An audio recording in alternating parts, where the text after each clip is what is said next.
Welcome back, everyone. Welcome back to another episode of Cardboard Hands. We are back again with my co-host here. I guess he's going by Cash Patel these days. It's been so long. But no, welcome back, Retrospects. Thank you for coming and joining me again. You probably thought we were gone. You viewer right now watching, you may have thought that we went the way of many of those other Pokemon channel podcasts where they disappeared and stopped making content forever. But that's not true. We just disappeared and stopped making content for a long period of time, and then we're back. So thank you for those that stuck with us. And if it's your first time here, welcome to the podcast. We are going to be talking about a whole lot today. But first things first, Nick, Mr. Cash Patel, what's been new with you? How's it going? Welcome back. What's going on, man? Yeah, it's been good to be back. Glad to see you again, be talking to you. I just been working, man. We got back from Japan a couple weeks ago. We were there for like 10-11 days. That was super awesome. Really good trip. Really enjoyed that. And then ever since we got back, just been grinding, you know what I mean? Like I don't know. There's like a lot of opportunities that kind of opened up like right before I left, and things I was trying to like scale up a little bit. And so when I got back, I was like eager to kind of, it was like a nice little reset. And then coming back, I was definitely ready to sort of like, just like get back into it. And it's cool too to like see, like one of the things that really stood out to me in Japan. Like obviously, like we know that Japan is like Pokemon is like Japanese, right? And like it's they take like a whole other level. Yeah, I know, right? Like a whole other level of pride. Like they have in that IP for sure. But like, dude, I mean, we went to 2 or 3 Pokemon centers, and there's no cards in stock. Like everything's sold out, right? Like I mean, at one of them they had packs, but by the time I got through line, like the packs were gone. I think the only sets they had left were like Night Wanderer and maybe Stellar Miracle, which are pretty dark in Japanese. Like you're talking like your main chase is like Pecharunt and Terapagos and stuff like that. So pretty dark. But all the good stuff is sold out. But dude, these Pokemon centers are packed, and they're not just packed with tourists. Like they're packed with Japanese people, and they're not packed with just 20 to 35-year-old males. They're packed with like everyone. Like I saw 50-year-old men in there. I saw 40-year-old women in like business attire and stuff, buying plushies and stuff like that, and just the sheer, like it's been brought up before. People have talked about how like Pokemon as a company, like trading cards is only 20% or whatever of their gross revenue. But I think going to these Pokemon centers in Japan and like seeing it in person really reinforces like how strong just like merch is, and just how strong in general like card hobbies are in general over there, like going to different card stores and stuff like that. And again, like seeing like 50, 60-year-old dudes in like, they just got off work. They're wearing like a suit and tie. It's not like, like I think people ascribe like a certain sort of like demographic to like what a Pokemon collector looks like in America. There isn't that in Japan. It's literally like everybody. So it was really cool to see, very informative too, sort of like going over there and talking to a lot of the store owners, talking to like my suppliers, and went out to dinner with one of my main suppliers, which was really nice. We had like a nice like sushi omakase dinner with him and his wife. I'm just kind of rambling, but it was a good time. It was a good time. Definitely go if you get the chance. Anybody watching this back, definitely go if you get the chance. The food's insane. It was a good time. So yeah, what's been up with you? I mean, it's been a good time for me as well lately. Even though I haven't been on YouTube, I have been doing quite a bit with Pokemon. So I'm sure a lot of you guys in the chat, or maybe those watching later on, you've maybe seen me out and about at shows, because I'm still doing probably between 2 and 3 different like local or shows on the West Coast that I have to travel for. Just got back from Seattle for Front Row Card Show this last weekend, and then we were at Card Party a couple weekends before that, also in Seattle. But I haven't been doing a lot of local stuff here in California. Just kind of staying busy with stuff like that. I have a lot of personal stuff happening right now with family and stuff, so dealing with that with my wife and having a lot more time just to do non-hobby things, I guess. Like I just had some barbecue today, and that was delicious. I went out to lunch and had our weekly. Have a weekly ritual where we go to a local barbecue joint and have some cheap barbecue because they have specials on Thursdays, and kind of get out of the house and do something a little, not the usual routine. But it's also become a routine for us because we do it like every week now. So I guess it's becoming routinely unroutine. But yeah, I've been having a good time navigating this full-on market crash because it does feel like in the last weekend that the market has distinctly changed from the boomingest market we've ever seen, and where everything is going up, and so if you sold anything you'd be a fool, but having cash was worse, as good as having trash. But now it feels like the market is crashing, a 15 to 20% crash, down from the 300% that it's up. So I guess you could call that a crash. And we're seeing all these YouTube thumbnails and all this panic selling. And I will say that I've seen a lot of selling on Marketplace, stuff that was about a week ago very hard to get people to let go of. They've been letting go of it for much better prices these days, more modern products. So I guess I'm curious to hear what you think after coming back from Japan, what it was like, how shocking it was for you to go into your trip with the biggest boom and the biggest hit of confidence you could ever have with all the data surrounding it. But now on the other side of your trip, you come back and you're practically bankrupt, right? Because you're down 10%, the market's going the other way. Everyone, all your leverage is probably now you can't sell it back, so you're just gonna have to make all your calls and take your lick your wounds, right? Yeah, well, I can definitely tell you're being sarcastic, but well, it's funny too. You mentioned like people on Facebook Marketplace, like the kind of people selling on Facebook Marketplace like would be the people to sell for like 60-70%, right? Because if you're selling on Facebook Marketplace, you're doing that because you don't have a TCG player account, you don't have an eBay account, whatever. Like you're not as educated maybe on like the selling side of it. Like any sort of like transactional stuff on Facebook is like you can catch better deals, but it's not scalable, like trying to like message people back, and like it's yeah. So like the kind of people that would be selling for like the lowest possible percentage could probably be found on social media platforms rather than like eBay or TCG player. But I think like pullbacks in any sort of like bull market are definitely healthy, but like any market, right? Like even the stock market sort of experienced a little bit of like a flash crash. Trump sort of like announced some stuff around China. I think that was like right when I got back from Japan.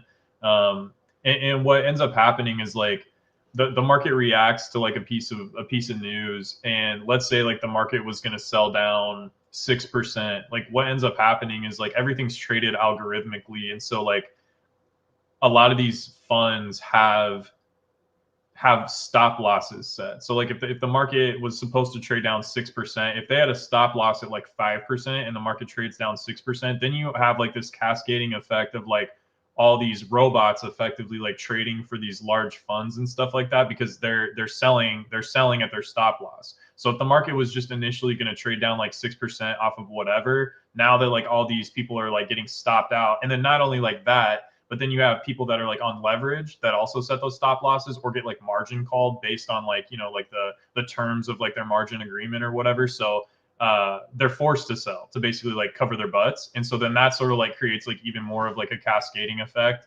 of selling. And so if the market was supposed to sell down 6%, maybe it sells down 10%. And so I think that kind of can happen a little bit with Pokemon, not like in the algorithmic sense, but more so like people, the most scared people, the most leveraged people see like any sort of correction and then immediately sell, and then that creates like maybe a short-term blip of a downwards price movement on X product, And then you have this like second derivative or whatever of people that are like, oh, well, I'm seeing all this stuff on YouTube that's negative or whatever. And, my buddy sold. So like, maybe I'm going to sell too. Cause like now I'm afraid. And so it's the same sort of thing. Like you're So flushing what you're out. saying though is that when people, like anyone online or my neighbor or his kid or the person at the show who's not buying from me, the person who's watching the person who's buying from me,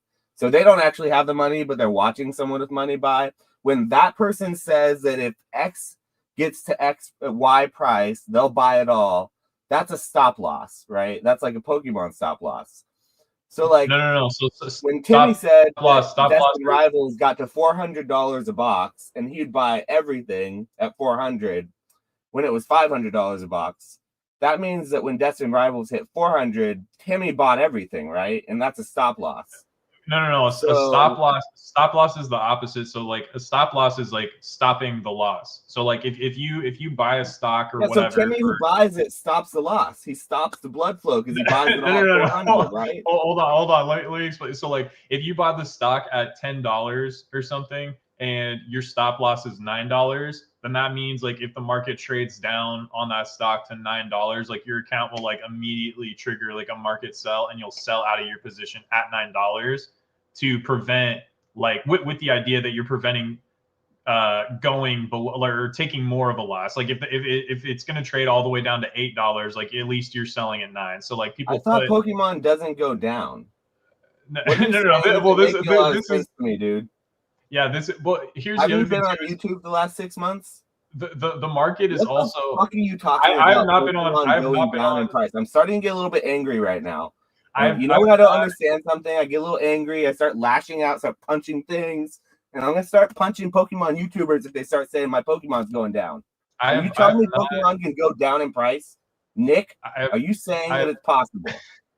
I have not been in tune with Pokemon YouTube for a long time, so I'm not entirely sure what Pokemon YouTubers are saying. But I swear to God, if someone starts saying that Pokemon can go down after last year of telling me that Pokemon only goes up, and then the market starts crashing, and there wasn't some Pokemon YouTuber wearing a stupid hat who told people that around the holidays, Sealed goes down a little bit and Modern goes down a little bit. And it does start to go down, but it's not a crash. I swear, if there wasn't one of those YouTubers, hold on a second. I'm starting to have deja vu. This is really stupid. I feel like we talk about this every year. The market is also like not a monolith. So like I'm sure there's, like whatever products are down, but like the entire market is not down 20%, right? Like I'm sure. A lot of things are down, though. I'm being a little facetious right now by saying that the crash is only going to occur around the holidays, or maybe it's a smaller correction than a crash. I am being a little facetious with that, but I will be real. There's a lot down right now. I think there's a reason to.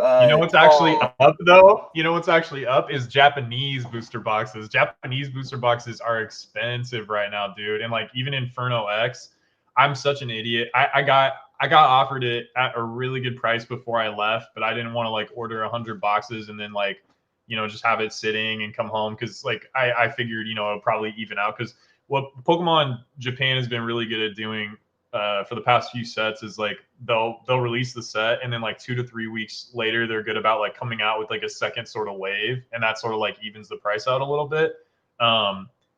That did not happen with Inferno X, and Inferno X like rocketed. So I got back and it was like, I don't know, 4,000 or 5,000 yen more expensive per box. I'm like, oh damn, man, I missed that one. But it's popping. There's a reason for that. It's because there's a $2,000 alternate art that you can pull out of that stupid set. That set's not going to go down as long as people are stupid enough to be paying $2,000 for a Japanese PSA 10. In Japan, stores buy list prices for Inferno X cards were really high, like really, really high. And I think that because nobody cares about Japanese right now. It's not expensive because it's better or anything, and because it's the only thing that's holding up in the market. People like it just as much as they did before, which in America isn't quite so much. And basically what's happening is what's holding it up is that expensive ass card that's being like top loaded at the set. And it's a really small set, mind you. And once it comes out in English, people are probably going to lose a lot of both their money and their interest in the Japanese version. I'm not saying that because I'm a hater of Japanese. I'm saying that because that's what happens every time. Rocket's over $100 a box. Mega Brave is over $100 a box. Terrastal's over $100 a box. I think Shiny Treasure's close. Super Electric Breaker's over $100 a box. Like tariffs suck. Tariffs really suck. And we've been seeing a large amount of that sort of uncertainty surrounding that market. The floor on Japanese boxes has already been brought up as well, because I think the thing about like Japanese sellers is they used to be okay taking a certain margin, a small margin, and then selling it. But over the past few years, what I've learned, and I'm sure you can corroborate this a little, is that instead of just giving that margin to the foreigners essentially now, they're just willing to resell it for themselves. Resell culture in Japan was never a thing. As far as I just learned, actually, I had a conversation with some over the weekend. Apparently, resell culture was considered somewhat dishonorable in Japan, as it well should be to a certain extent. In America, we've seen what it leads to and the type of dishonorable behavior resellers I don't know about. I don't. I mean, I don't want to speak for like an entire culture, but like what I will say is when we were there, well, one, like thrift culture, like I actually got this is a vintage Polo Sport windbreaker. I actually got this in Japan, but like secondhand like thrift clothing is huge over there. Like there's a ton of like thrift stores, so we had a really good time. So and that's obviously like reselling or whatever, but also while we were there, it was cool because Kai and his family were there, so we got to hang out for a bunch of the time too. But Kai and I can't remember where we were headed. Oh, I think we were going to have like all you can eat Wagyu, but we passed something and it was like some sort of streetwear clothing brand or something. And they're doing a collab with Pokemon, and there was like a line down the block, and it was all Japanese people. I mean, there was probably some foreigners in there too, but it was majority Japanese people, and they were like lined up around the block to get this like Pokemon. I can't remember what brand it was, but it was some sort of collab that they were dropping. So I don't know about that. I can't say a lot, but what I will say is that there's like a market price in Japan, but there's like restrictions on what stores can and can't do, and there's reasons like why certain stuff goes to America. And I mean, most of the time these people, like, I think like it's been regurgitated by people that like don't know Japanese really or like deal in the market, but people will be like, well, MSRP is 4,500, so these guys are just getting boxes for 4,500 yen and selling them for 100. That's cap. Like that's super omega cap. Like that's not happening. That's not the case at all. Even at the Pokemon Center, packs are like not as cheap as they used to be, and they price packs differently based on how popular the set is. So like this idea that like everything is like a static, it's cap. It's just not the truth.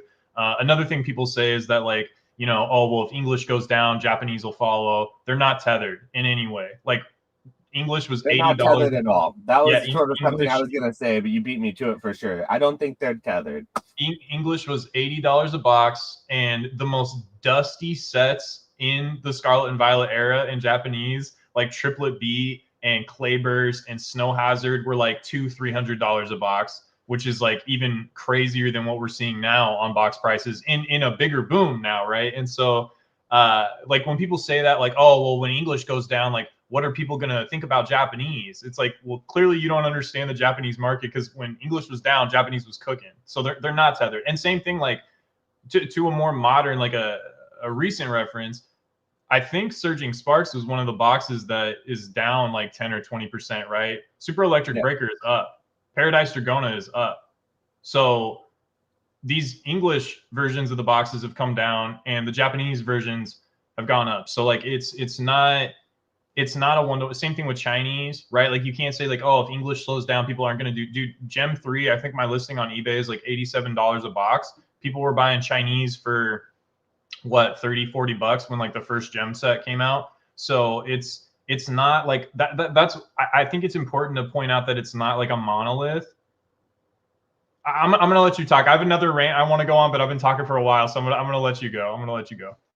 Yeah, I definitely don't think they're all tied together. And now Chinese being involved is a whole nother like Pandora's box we've opened up, because especially with the unique arts and unique sets that are different from the ones we get in Japan and English, it opens up a whole nother door. And I think people really like that about the Chinese stuff too. I see a lot of room for growth in that.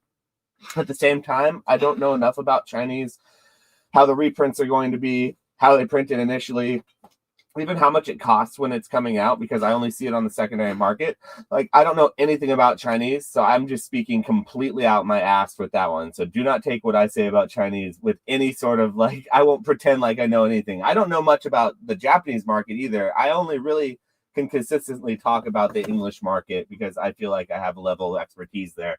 I just know that with Japanese, I have seen the same level of interest, but the prices keep going up. And so I think I have personally attributed that to our macroeconomic tariffs, sort of non-Pokemon type things that are occurring, as well as the fact that English is just so damn expensive that people do look towards those other more cheap alternatives typically. With English being a little bit cheaper though, and once it sort of starts to come down in price, which tends to happen around these cycles, I tend to see people go back towards their native language and back away from those sort of like ulterior things that they're buying because they're cheaper. And so maybe we see a little pullback, but not as much because they're not that correlated. No, but my experience with the market right now, it started last weekend, and I definitely think that it's going to hold through the holidays. And I feel like it's something that we've talked about a lot on this podcast, but it feels like it's a little bit more than just the holiday slowdown. This time around, I feel like we have seen the biggest boom in Pokemon for the last like year that we've seen in a long time. And a lot of that market just has done nothing but go up. And while it's fun to talk about it only going up and seeing those markets, is the green arrows up, up, up, it's unrealistic to believe that anything can just keep doing that. And so what we're seeing is less of a crash. I know it's fun to make the thumbnails and talk about it on YouTube and say it's a crash, but I would say it's more of a correction at this point. But it could lead to what I would consider as a full-on crash, not down to zero, but down to like MSRP or below. I feel like this concept of like the new normal. Well, MSRP I know on you what? don't believe Like this. I know you're going to push like back on it. Like on packs or on boost. I think that like on booster I think boxes, that, on sealed booster boxes. But on new sets coming out or ones that are already out. Oh, new sets coming out. It's yeah very possible that I believe we could see it on sets that have already come out as well, depending on what set we're talking about. But what I'm talking about is like when this supposed crash or the correction turns into a crash, this dreaded Pokemon, like this under MSRP that people like me and Dan Catch 'em All Collectibles sort of refer to, which I personally don't think is a dreaded time at all. I think it's a wonderful time in the hobby. And for anyone in the hobby right now who hasn't experienced a time where things don't just go up, instead when they come out, they actually drop a little bit after they come out, and then they slowly go back up, and then they drop a little more when another reprint comes out, and you're like, oh my God, how could they drop anymore? But then they go back up because eventually you see, as we and as people who have been in this hobby for a long time say time and time again, Pokemon eventually goes up, but not the stupid people on the internet who come out during these hype cycles and tell you to buy at the very highest and hold on to it for a month. And then when it starts crashing or going down, they say, sell, sell, sell, or they disappear. Like, you should never listen to those people. But these are very normal and healthy market cycles for a collectible market that's been doing this exact thing for years and years and years. Okay. One of the things I think... Hold on, really quick. Okay, I agree with you on the point about listening to.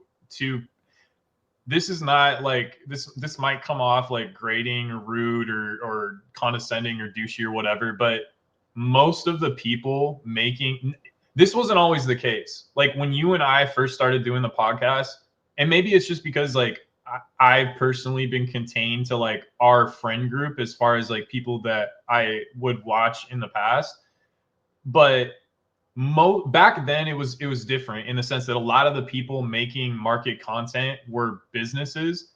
Now, like from how big the Pokemon market YouTube space is and how many new people there are, most of the people making market content aren't actually like doing business at a very high level. Like most of these guys, like their job is YouTube. or they have like a real job in real life, and then YouTube's like their side hustle, and maybe they sell like a couple Pokemon cards here and there. They buy a case of booster boxes when new sets come out, but they're not doing like 7 figures of business. So like most of the people that people are going to, it's for entertainment, but it's also to like feel affirmed. People don't listen to what they need to hear, they listen to what they want to hear, which is why the people that have been like bearish the entire time are still bearish now and have missed out on like 2 years of what being bullish could have got you, because they don't want to hear something that like makes them feel uncomfortable or pushes themselves outside of their comfort zone. But yeah, like most of the people making market content are not, they're not like, people have all these opinions, and it's like, dude, like show me your 90 day, like what are you actually doing? Like you have such strong opinions about like how the market is or what people are doing, but you're not actually doing anything. And it's not to say that people can't have an opinion or that they're not allowed to get online and espouse that opinion or make entertainment content or whatever. But to your point, like if you're basing decisions, like you just need to understand that these aren't people that are doing this as a full-time business. These are people that are like here to make entertainment content. So sorry I cut you off, but I agreed with that. So No, it's one of the things that I think people who are getting into this like space, especially the YouTube side of it, because I mean, getting into Pokemon, just collecting by yourself and buying stuff at the store and buying online, if you're not really interacting with the YouTube part of it, it really doesn't matter at all as far as what this is. This is just strictly me talking about like people who really interact with the space, especially when they're getting involved with like the YouTube aspect of it, where you watch a lot of content creation, you watch other people talk about it, you invest in it based on what other people say, based on what you believe, but also partially based on other things. And you kind of get caught in this like confirmation bias little like bubble sometimes. And it's hard to hear things that you don't want to hear. And it's hard to hear things from the other side.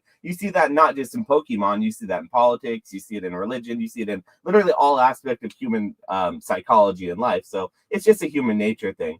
But that's also why I find it having a hard time making anti-boom content during the boom, because what I typically like to talk about is like the good old days of Pokemon when things are booming and I can't get things like cheap like I used to. I'm perfectly fine waiting around until the boom is done and then interacting with the hobby more comfortably how I know that it'll go when it's finished, and sort of riding out that cycle and finding ways to sort of make it work for me and still find it enjoyable. But that's not generally what people hear or what they want to hear. What they want to hear is that they should still interact with the hobby the exact same way they were before the boom, after the boom, during. They should just spend more money, and they should be happy about it because it's a scarce product. And I just simply don't agree with that. And it's hard for me to sit here on YouTube and tell people that when they really don't want to hear it. Now, though, that we're back into a space where people are getting a little bit more rational because they've actually seen some corrections. And I think they're starting to get a little scared, because I've certainly felt the fear at the convention that I was at this weekend. The front row card show is typically a really, really gangbusters, like sales heavy. Customers just point and buy basically anything that they see in the case. And I went around and talked to a lot of vendors because my experience was not of that this weekend. It was a little bit more hesitation than I was used to seeing. And nothing really changed from my perspective other than just the market perception. And just people, the vendors and the customers in general were a lot more scared and a lot more uncertain because of what was happening with the overall market conditions around, I would say, the holiday season, which is something that should be relatively predictable. I've always attributed that holiday slowdown to not necessarily weakening market conditions, but more so just consumer spending habits that change. As a collector, you don't typically collect with other people, or in that way, you don't buy for other people's collections. If you collect with other people, generally what you do is you show off your collection to your other collector friends. They buy their own things, you buy your own things, and occasionally you give gifts or on holidays or maybe birthdays or things that you know they'll enjoy that they're collecting, but you don't generally directly contribute to their collection goals. And so with Pokemon, it's a very personal journey when you're collecting Pokemon cards, in my opinion. And so on the holidays, a lot of people's money is a lot more allocated. It's a little tighter because they have to buy gifts for other people in their lives. And unless you're an asshole who only buys gifts that you want for other people, which there are people like that in this world. I know them. I've been that person occasionally. Unless you're that person, you got to buy people other things besides Pokemon cards. So I just don't think a lot of people are spending a lot of their hard-earned money on just all Pokemon cards, like buy, like they are in the rest of the year. So tends to be what slows down in around the holidays are those individual based collection goals, and Pokemon cards like slabs, high-end thing, just things tend to take a small bit of a step back. And also people sell around the holidays to raise funds for those gifts, for those vacations, for that end of the year sort of extra money that they want to help give the loved ones that they what they want extra, whatever the reasons are. That's what I always attributed that end of the year slowdown for. I do think, though, that this slowdown is going to turn into a little bit more, because what we're seeing is, since it has gone on for so long, even if it is only a 20% pullback, the fact that people are seeing it happen now for the first time and for however long, it's going to put the fear of Arceus in those new Timmies. I promise you that a lot of the people who are in this hobby who said that if X, Y, or Z product went to X, Y, or Z price, they would buy all of it.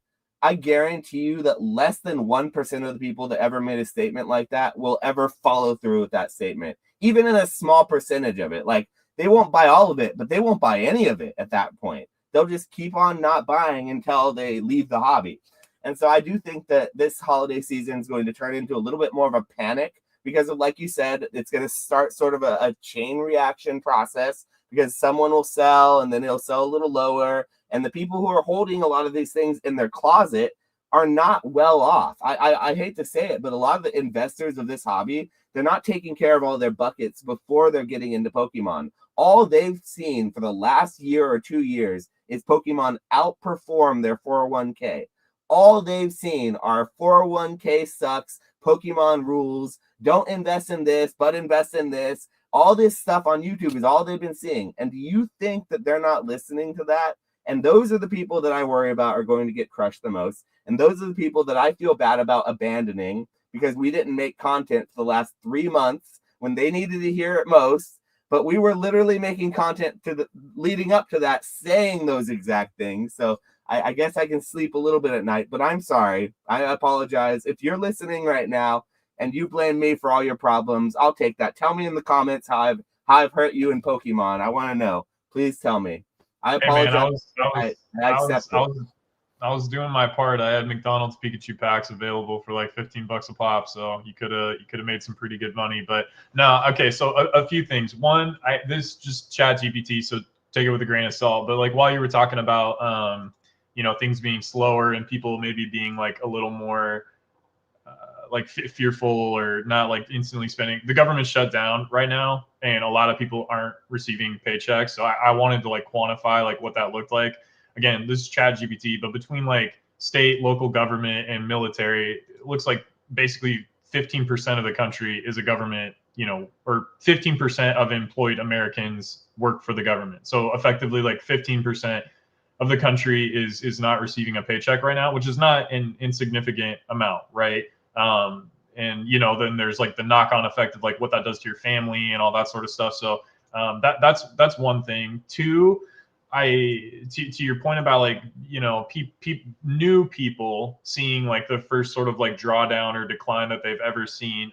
While I do think that that's healthy for people to understand that like not every, and like people's brains aren't set up to like comprehend exponentiality, right? They think that like if something goes up 5% and then the next day it goes up 5% again, then it's up 10%. And like that's not how it works. You have to compound the 5%, right? Like the first day, if it's $100, it goes up 5%, it's $105. If it goes up 5% from $105, it's going up 5.25, and then the next time it's 5 and whatever, and it just scales exponentially, right? So like things compounding like 2% on top of 2% on top of 5% on top, like markets just don't work that way. But what I will say is, while it's good to like you said, the fear, put the fear of Arceus in people. I think if you're making decisions based out of fear, that is never a good place to be. Like that is not a smart. And I've seen so many people that have been here for even 5 years that still make decisions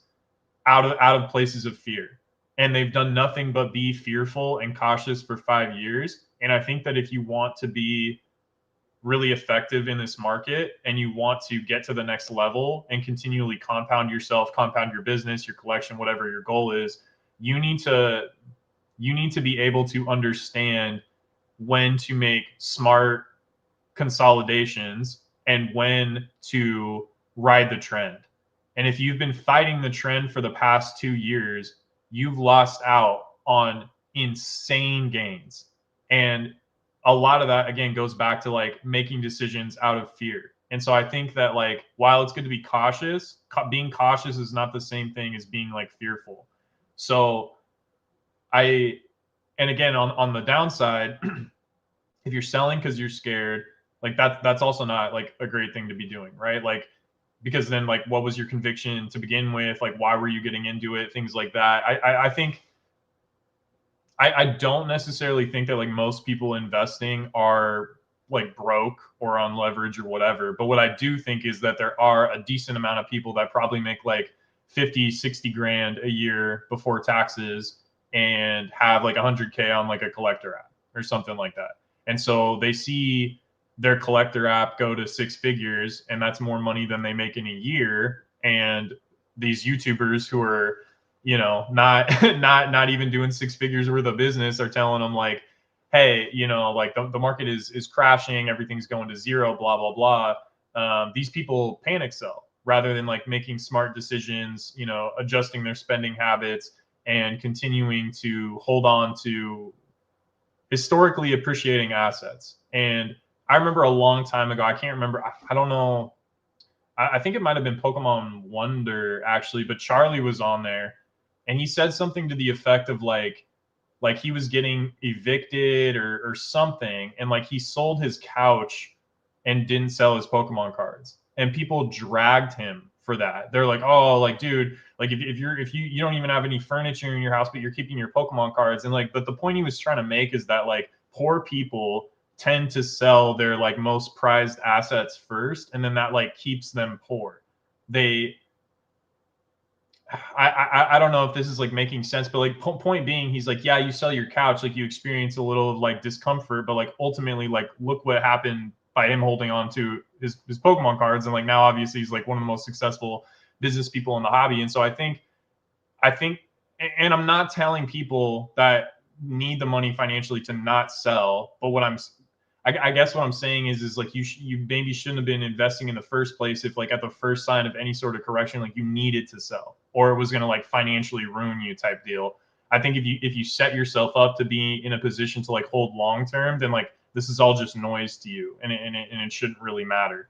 So hopefully that made sense. That was kind of all over the place, but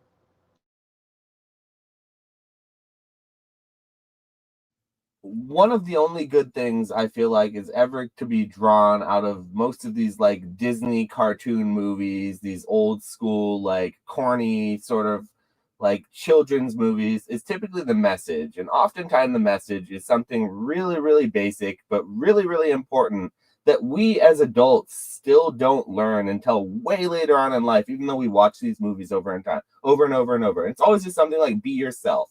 Like, be true to yourself, like, listen to your own heart, whatever, some corny bullshit like that, right?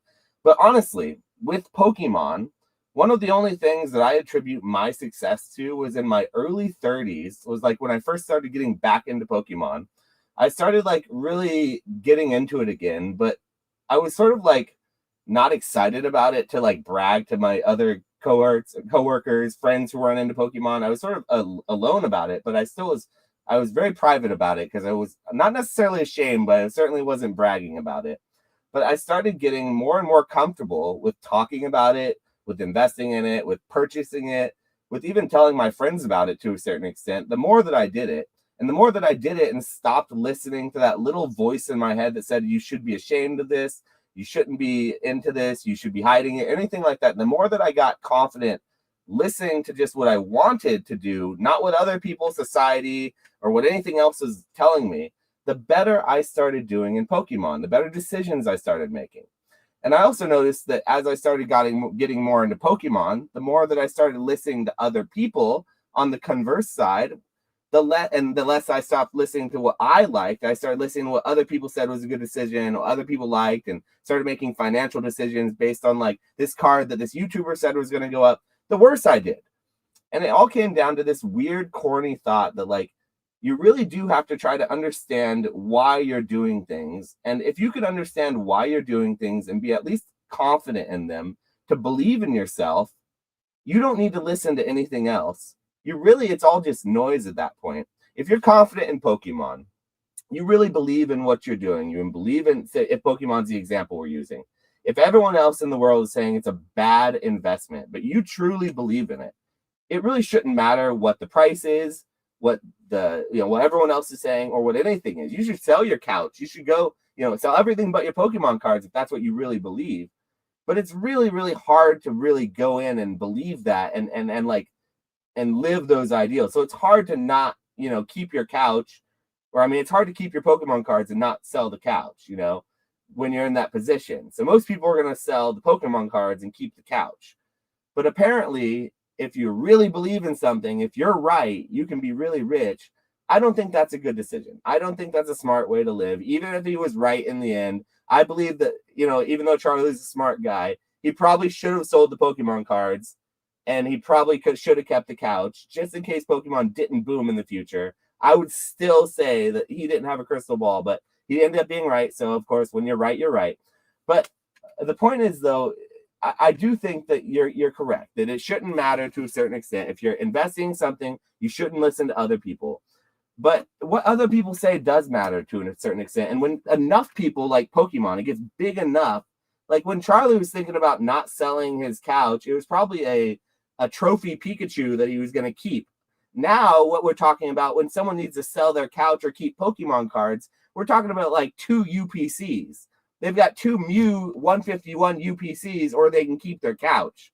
And it's like, yeah, sell the goddamn UPCs and keep your couch. Don't believe in Pokemon that much. So I think there's a level of this that people need to, like, they get lost in the sauce a little bit, and they hear one thing and they take and extrapolate something else out of it. I do think yeah. I'm not. Just to clarify, fear, you probably shouldn't be doing business. What I'm mostly talking to are the normal people who aren't doing like business in the space, but are listening to people on YouTube and acting like their Pokemon that they're buying at Walmart are investments.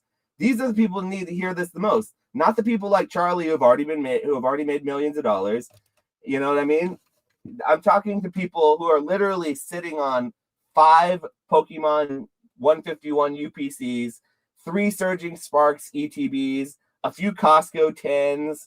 You've got a couple Pokemon Center Paradox Rift ETBs in the closet too. Like, these are the people that need to hear, hold on, if you don't need to sell right now, don't panic sell. If you bought this stuff to be an investment, you should really keep it as that's what it is, an investment. But an investment means you have to hold it through the crash.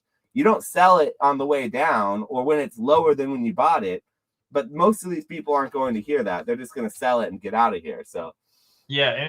And just to clarify, I'm not telling people to forego like your family's comfort or furniture to keep holding on to your Pokemon. More what I was trying to illustrate is that like poor people always sell the bottom, and it's because of the mindset. It's because of the way that they think about money, the way that they think about assets, and the decision making up front, right? Like we've said so many times, you should not be investing until you get to a point to where like you cannot effectively turn over your bankroll anymore. Like, but what most people do is come in and see like, hey, like this stuff is going up, which it is, but they also don't understand that like there's all this stuff sort of around there's all this stuff around it that I think people discount. So like one, like selling fees and shipping and all that sort of stuff. And so like even on paper, in the short term, if something you own sealed wise goes up like 20% or something, and it's also like what do you own too, right? Like if you own like ETBs or something and those go up 20%, like ETBs are expensive to ship. They're big, they're clunky, right? And they're low value. So if those go up 20%, your gains are almost entirely wiped out in like frictional fees, right? And so, then like there's extra levels of nuance, like buy booster boxes or bundles, stuff that's like more value per, square inch or whatever. But like bottom line, people come in and they want to make money in Pokemon because they see everybody else making money in Pokemon. And so they think that just like buying sealed is the way to do it.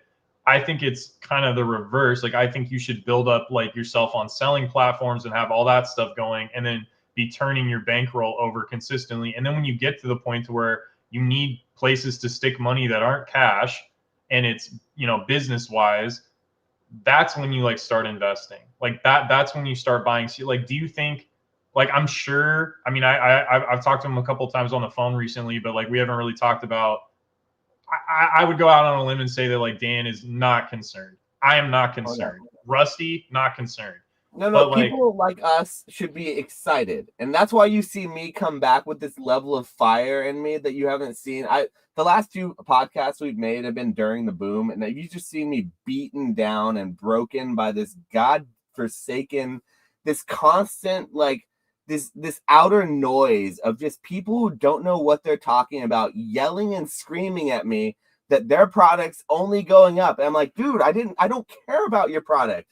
And there's like, no, my sealed investment's really good, and here's why. I'm like, I didn't ask. I don't care. I haven't been on YouTube in years. And that's all they're like talking about. And so those are the people that are going to get hurt. And those people, I think, are going to learn some lessons. And I hope they stick around. But I've just been so beaten down and broken because of those people that now I feel this level of excitement. You can feel it in me now because I feel the market healing. This is the market healing. This is literally what the market healing feels like.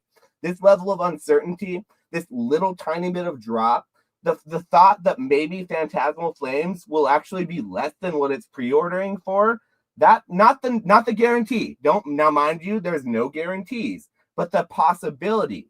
A month ago, nobody thought there was a possibility that damn godforsaken set would be less than $350 a box. Now you're seeing a little bit of market fluctuations. People are actually maybe predicting it could go lower. And I'm just here saying that that's the market healing. If that's not healing, I don't know what it is. But like, again, like, and I know that you're not saying this, but like there has to be some level of nuance here, because again, like, the people saying that like the sealed has been a good invest. Like I just pulled up Destin Rivals, and if you look at like the 1 month chart, it's like, oh my god, like everything's crashing. And then if you look at the 3 month chart, it's like bad but not as bad. And then you look at the 6 month chart and it doesn't matter. Bottom line, like the boxes are $385 right now after shipping. Like you could have bought these for 200, 220.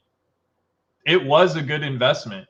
Like I'm up almost double, you know what I mean? So like when it comes down 20%, 30%, I think someone was like, oh, it went up to like 400 or 450 for a while or something like that. Like, and it comes down, like maybe if you bought it 450, like you're feeling the pain, but there needs to be some sort of like level of nuance like built in there to where like, yes, it is a good investment. Like, yes, it does work out over time and things like that. But it's the decision. It's how you set yourself up going into that decision. Like they could have stayed stagnant. They could have dropped 10, 20% from where I bought them at, and I would have bought more. You know what I mean? Like it was like a hedge, sort of like when I bought it. But again, like if all of your money is tied up in riding on one thing, like that's where people can get into trouble. But I also think that people straw man that, because I don't think that that's a lot of people. I think that there are a lot of new people maybe that are like buying stuff for really expensive, prices, and then when things come down a little bit, they're like, oof.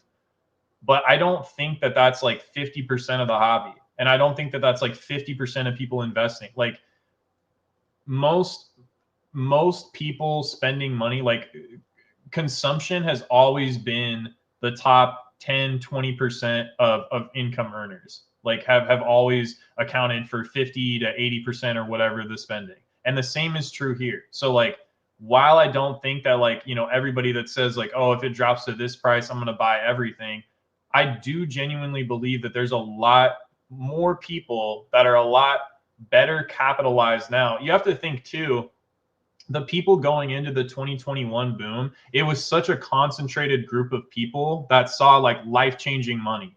The people that stuck with it since the pandemic and have now gone into this boom and we're holding on to vintage slabs, modern Moonbrion, whatever, modern sealed, like the amount of people that saw life-changing money, and not only like life-changing money over a short period of time, but like now almost like 2 years, like an extremely prolonged, like this bull market has lasted so much longer than the COVID one did, because I believe it's a lot more organic.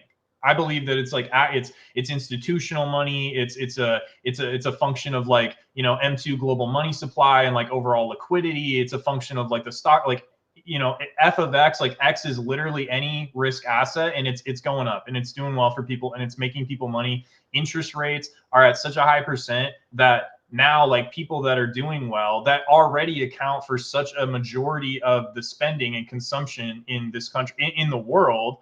Like if you have $1 million sitting in a money market account and you're earning 5% on that money, like you're cooking.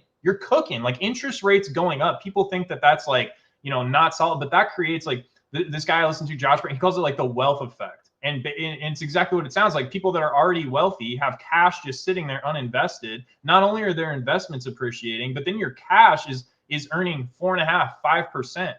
So like your cash is literally spewing money. So you feel rich, like you feel rich, and then your Pokemon's going up, your Bitcoin's going up, your stocks are going up, like everything is going up, and so people feel rich, and so they spend more, right? And like inflation's been coming down, like so.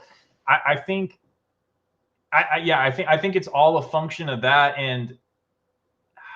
but I do feel like this is a lot more organic than last time, and so that's why I'm not as worried about. Are there still going to be people selling at 60 to 70%, especially if this is like a prolonged correction? Yeah, sure. But do I think that it's going to be such a crazy like up and then down like it was in 2021? No, like not necessarily. Like I really don't. Like I just that's not the feeling I get. Yeah, I mean, like this is true. Like Quilly says, I don't know if you've been down in the mud a bit, but I have some scary conversations with people. I don't know how many of these people know what a money market fund is. I'm not discounting that. I have friends that are in like a drastically different financial situation that I try to like have conversations with and help them, you know, make like smarter money decisions. But again, like that is anecdotal data. That is like not aggregate data. You can go look at data. Like has anybody been listening to credit card earnings calls? Like Amex, zero change in delinquencies. And you could be like, oh, well, Amex is more of like a high-end consumer. Go listen to Visa. Go listen to MasterCard. Go listen to like the data is out there. If people were really broke and struggling and no one could afford anything, delinquencies would be skyrocketing. They're not. Like the data is out there. I just pulled up like I might do a live on Monday that's more finance focused, but like go look at like global liquidity right now. Like go look at M2. Look at the chart of M2. It's going up. Like this is just fact. Like we can't extrapolate at anecdotal data about like our neighbor Bob who just got laid off because Amazon just implemented some AI thing and so they don't have their job anymore, and because they're needing to panic sell their temporal forces ETBs. That's indicative of like what's going on. Like we got to stop doing that. Like that's not data. Open YouTube though, but open YouTube, and I would argue that it's always been the case with Pokemon that the numbers are less important than the actual like the I don't know, the zeitgeist of the sphere, like of what's being talked about. Like the feeling of the hobby is more important than the actual numbers of the hobby. And as you implied, I don't know how many people are listening to Visa credit card call earnings to see the delinquency report numbers, whether they're lower or higher. Well, it is very beneficial, and they should be doing that probably. At the same time, I don't know how many in the Pokemon space are. And so I would argue that those numbers aren't as important as the general overall feeling. And that fear versus like irrational exuberance, I'd say that the hobby's leaning a lot farther onto the fear side.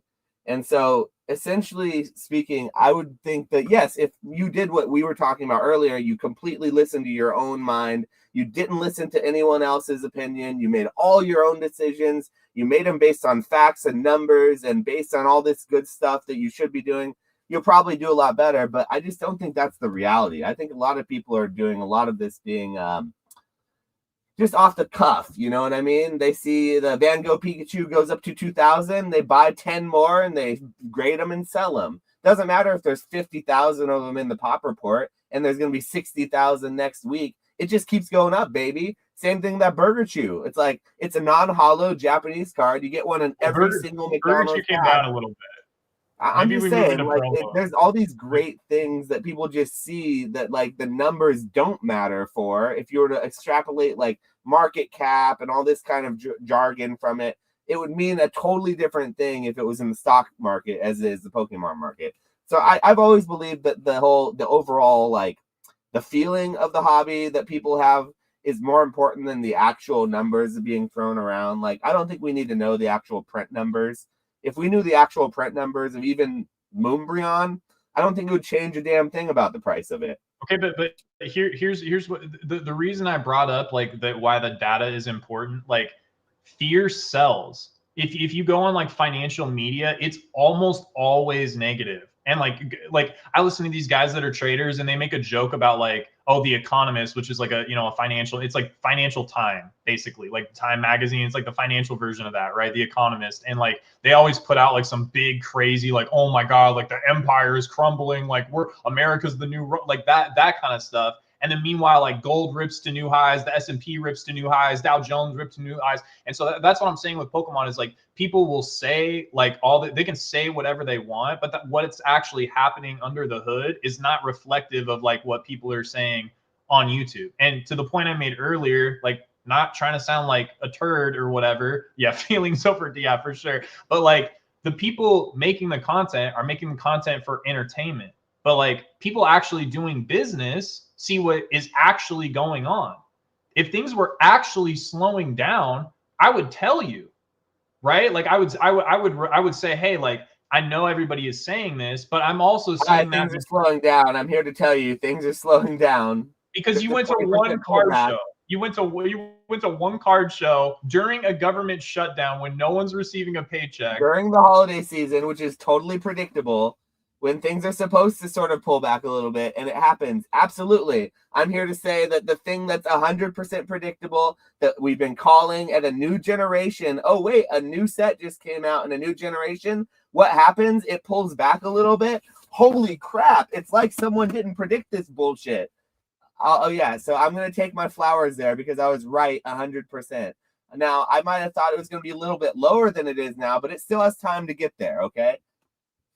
I think I think, like, certain things will probably chill out and cool off, like, especially English sealed. That's, like, probably within, like, the past 3 to 6 months. I imagine they're going to print more of it, especially over the holidays. They love to hit the print button over the holidays and print a bunch of, usually it's packs and peripheral products and stuff like that. That's, Paradox Rift booster boxes. If those they are gonna get so fucking ripped open because of how bad that's gonna do. I'm not, I can't bring myself to be bearish. Like I said, like, if any of the people I was doing business, like, you have to remember too, like, the nature of my business is a little bit different. Like, I do sell with eBay and Walmart, and so that is, like, direct to consumer, but a majority of my business is dealing, like, B2B. So I deal, like, with the wholesale for the boxes. I deal with businesses. I ask them, like, how's your business doing? I have data that shows, like, is this person ordering more? Is this person ordering less?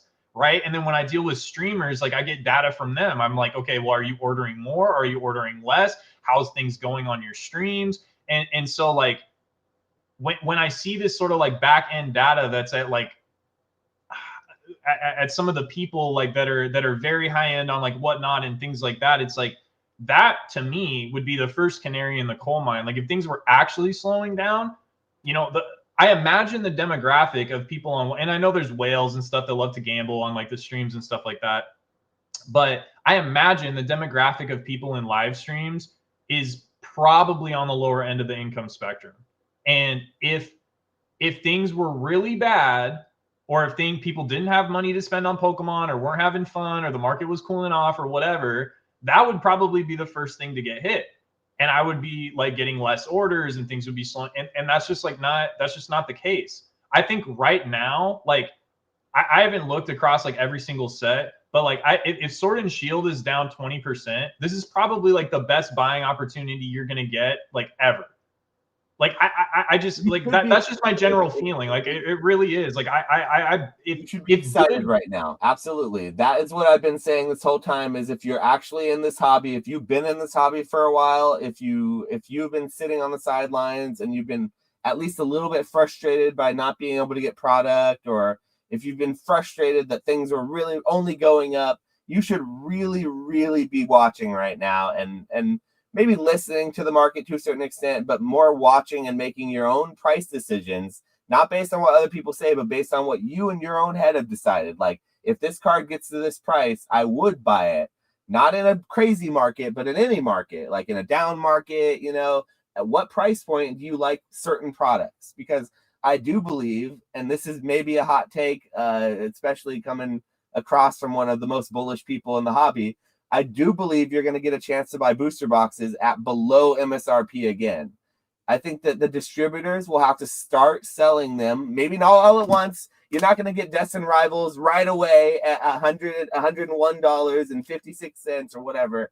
You're going to have to wait until they can't sell it at the higher amounts, or if they offer it at the higher amounts and it gets eaten up by these streamers who do want to buy it at those higher amounts.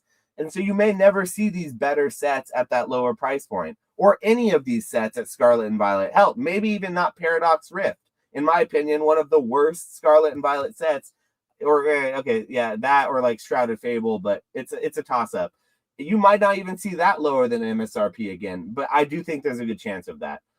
It just is going to take a little time, and it takes time for the market to cycle out of these crazy, insanely irrational, exuberant, bullish market cycles, but the people who are around will use it as an opportunity to buy a lot more, because if you can get under MSRP booster boxes, you know that the next 5 years or so, there's going to be some crazy, I don't know, app or game or virtual reality or a new clothing collection or some sort of new Pokemon collab that's going to make it hot again. And then it's time to dig out those old investments out of your closet. Then it's time to sell. But at that time, people will be telling you not to sell.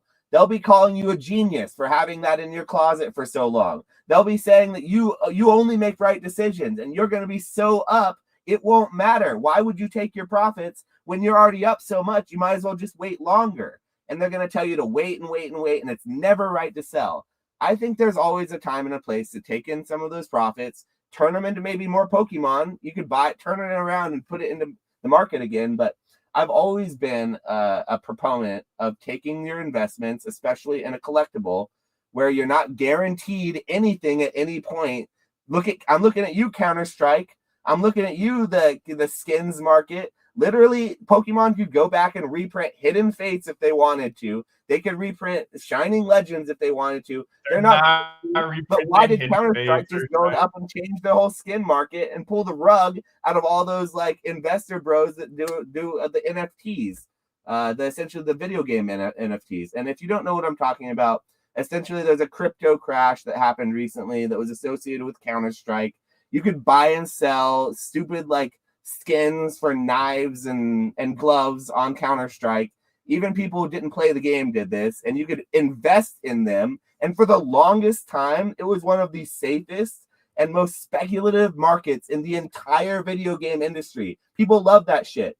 And just overnight, it changed. I'm not saying that's going to happen to Pokemon, but it's not a bad idea to sometimes take some of your goddamn profits. Take some profits. I don't disagree with you, and like everybody's investing for a different reason. But again, going back to like what we're talking about at the beginning, which we both agree on, flipping is one thing, investing is another. The goal with investing should be to be able to hold on to the stuff as long as possible. The goal with flipping is to let the magic of compound interest work in your favor and compound, even if you're making 10%. Compound 10% on top of 10% on top of 10% over and over and over and over again, and that will snowball your bankroll. With investing, people a lot of the time tend to sell too early. I think it was I think it was Peter Lynch. I was listening to a podcast, and this guy was interviewing Peter Lynch, and one of like the goat investors, like up there with Buffett. And he has this like famous quote, and it's like selling your winners and holding your losers is like picking your flowers and leaving the weeds. And so I like that. the weeds is flipping. Like that's the turn and burn, the burger chew, get it out of here. Like let's just make that money, baby. Keep the gravy train rolling. Your flowers are your investments, are your booster boxes that you're confident in over the long term. Like they will be your winners. These other things over here, like they've already made you your money. Get them out of the garden. Get them out of the garden. Like you already know they're going to make your money. You pay $20 to grade it. The card costs you 20. You can sell it for 100. Like you already know. All right, pull it out of the garden. Pull it out of the garden. Clean your garden up. Right. So like, I don't know. I think that's important. Alex said retro. That's it lost a lot in the sauce is the difference between your weeds and your flowers. I would agree with that. Yes. Yeah. Alex says retro. We can't have it anymore. Warren Buffett quote, something about being greedy when the market is fearful and being fearful when the market is greedy. Everybody's fearful, so it's time that I look at advice. Yeah, it's time to get greedy because everybody's afraid. Alex says retro. We can't hide it anymore. The market is crashing. The jig is up. Man, I've been trying to shield the market, but I guess. So Alex is so funny. He knows. Hold on. Though. Immediately after, Kai says, "Great, now I'm not the richest person in chat." Oh, you didn't see that? Yeah, they've been going back and forth. I love those guys. Kai, I miss you, by the way. I'm glad you came back to the chat. Thank you. Same thing with you, Alex. Last thing, and then I'll let you go. Cooley says, here's the problem. People do not distinguish between prices going down and profit. Prices can go down and business profits go up, but people only pay attention to the price charts. I think I get what you're saying, but like what I will say is like at the very high end of this, it becomes so much about like widget and fixed.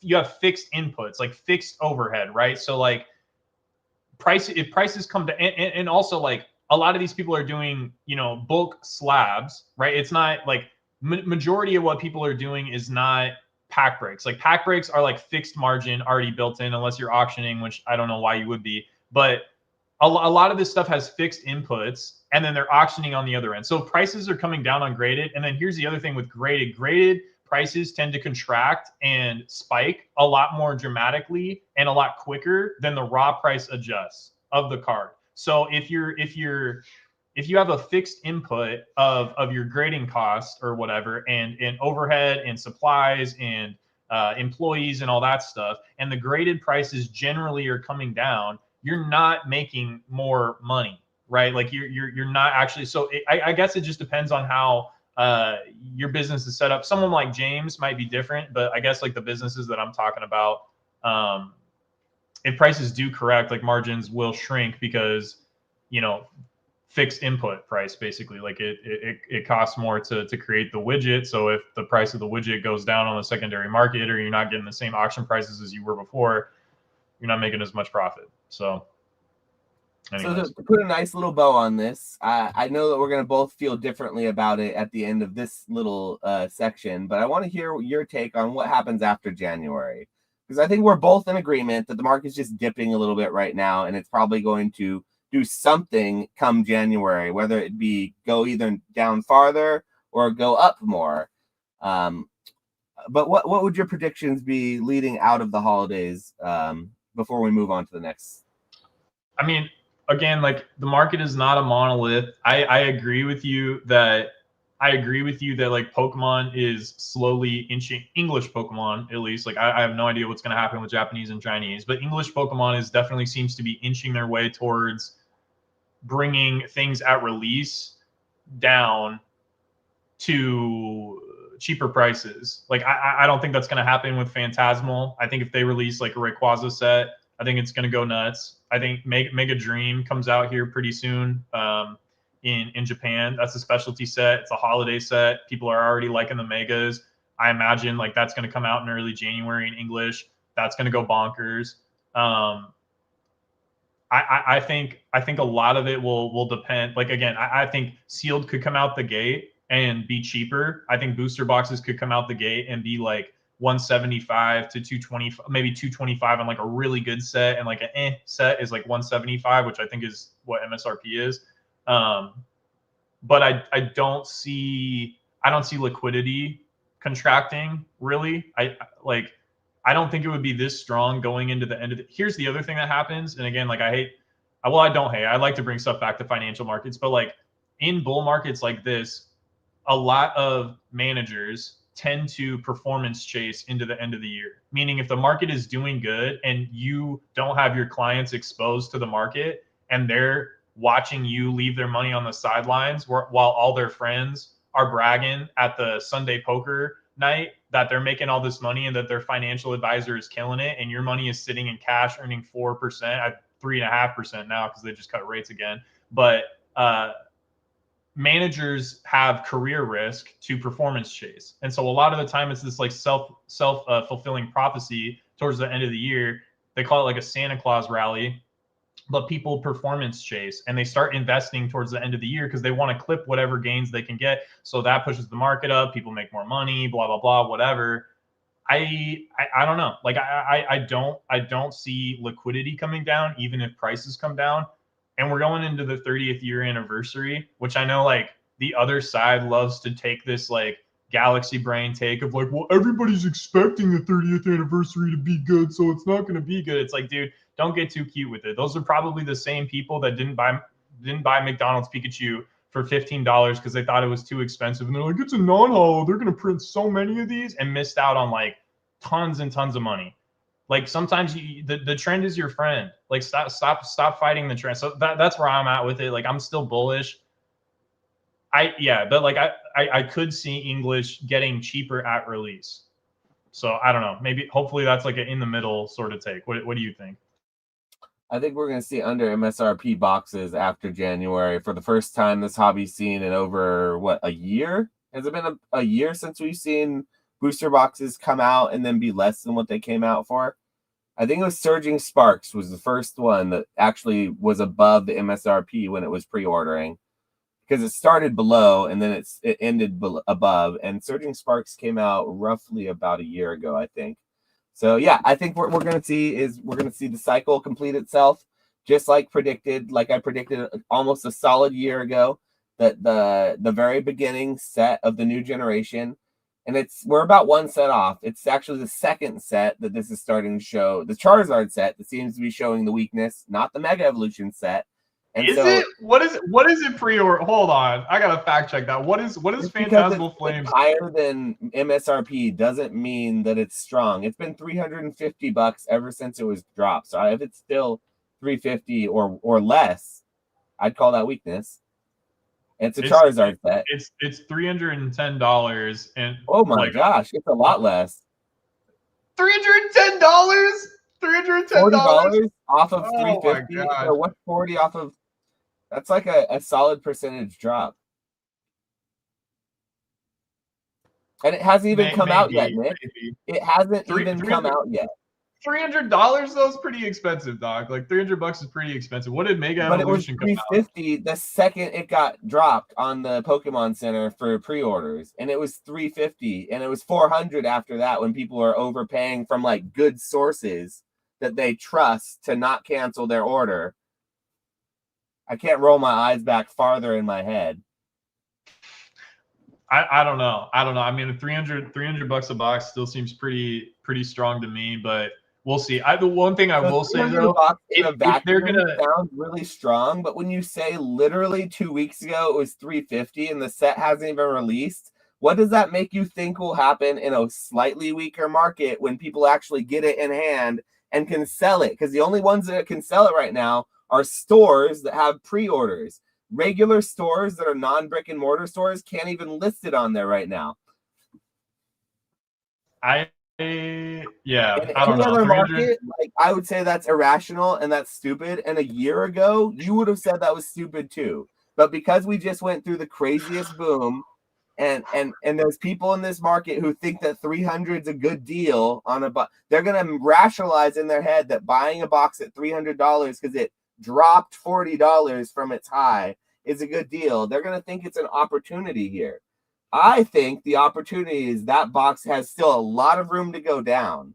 And if you're out there and you're buying $2,000 Phantasmal Flames cases, I am very curious what other financial decisions you're making, because you're either a fucking genius or a fucking idiot.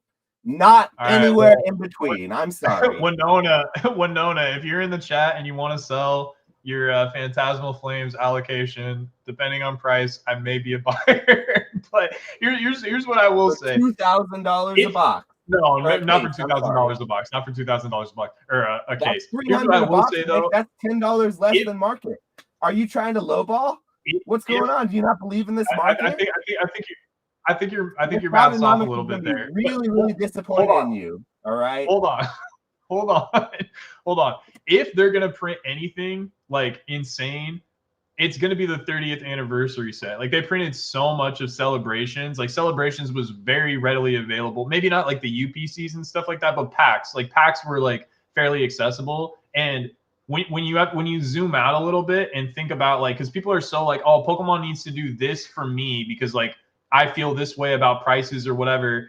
And people don't think about like what's best for the brand. Like if they're what would be best for the brand is to think about their customer acquisition funnel, and the 30th anniversary, the 25th anniversary, like they know that this is an opportunity to bring so many people into card collecting, and they're going to put a lot of their weight behind it. So if they're printing a lot of anything, I imagine it would be the 30th anniversary set, and I imagine that will probably be like at or below MSRP, even at release for sure, even if it's a really good set, just because they print so much of it. But I don't know. Maybe it isn't. Like maybe the market keeps on screaming and ETBs of it come out the gate and they're like, 75, $85 or whatever, and MSRP is like $50 or whatever it is for ETBs. But like if anything was going to come out at MSRP, I would think it would be the 30th anniversary set.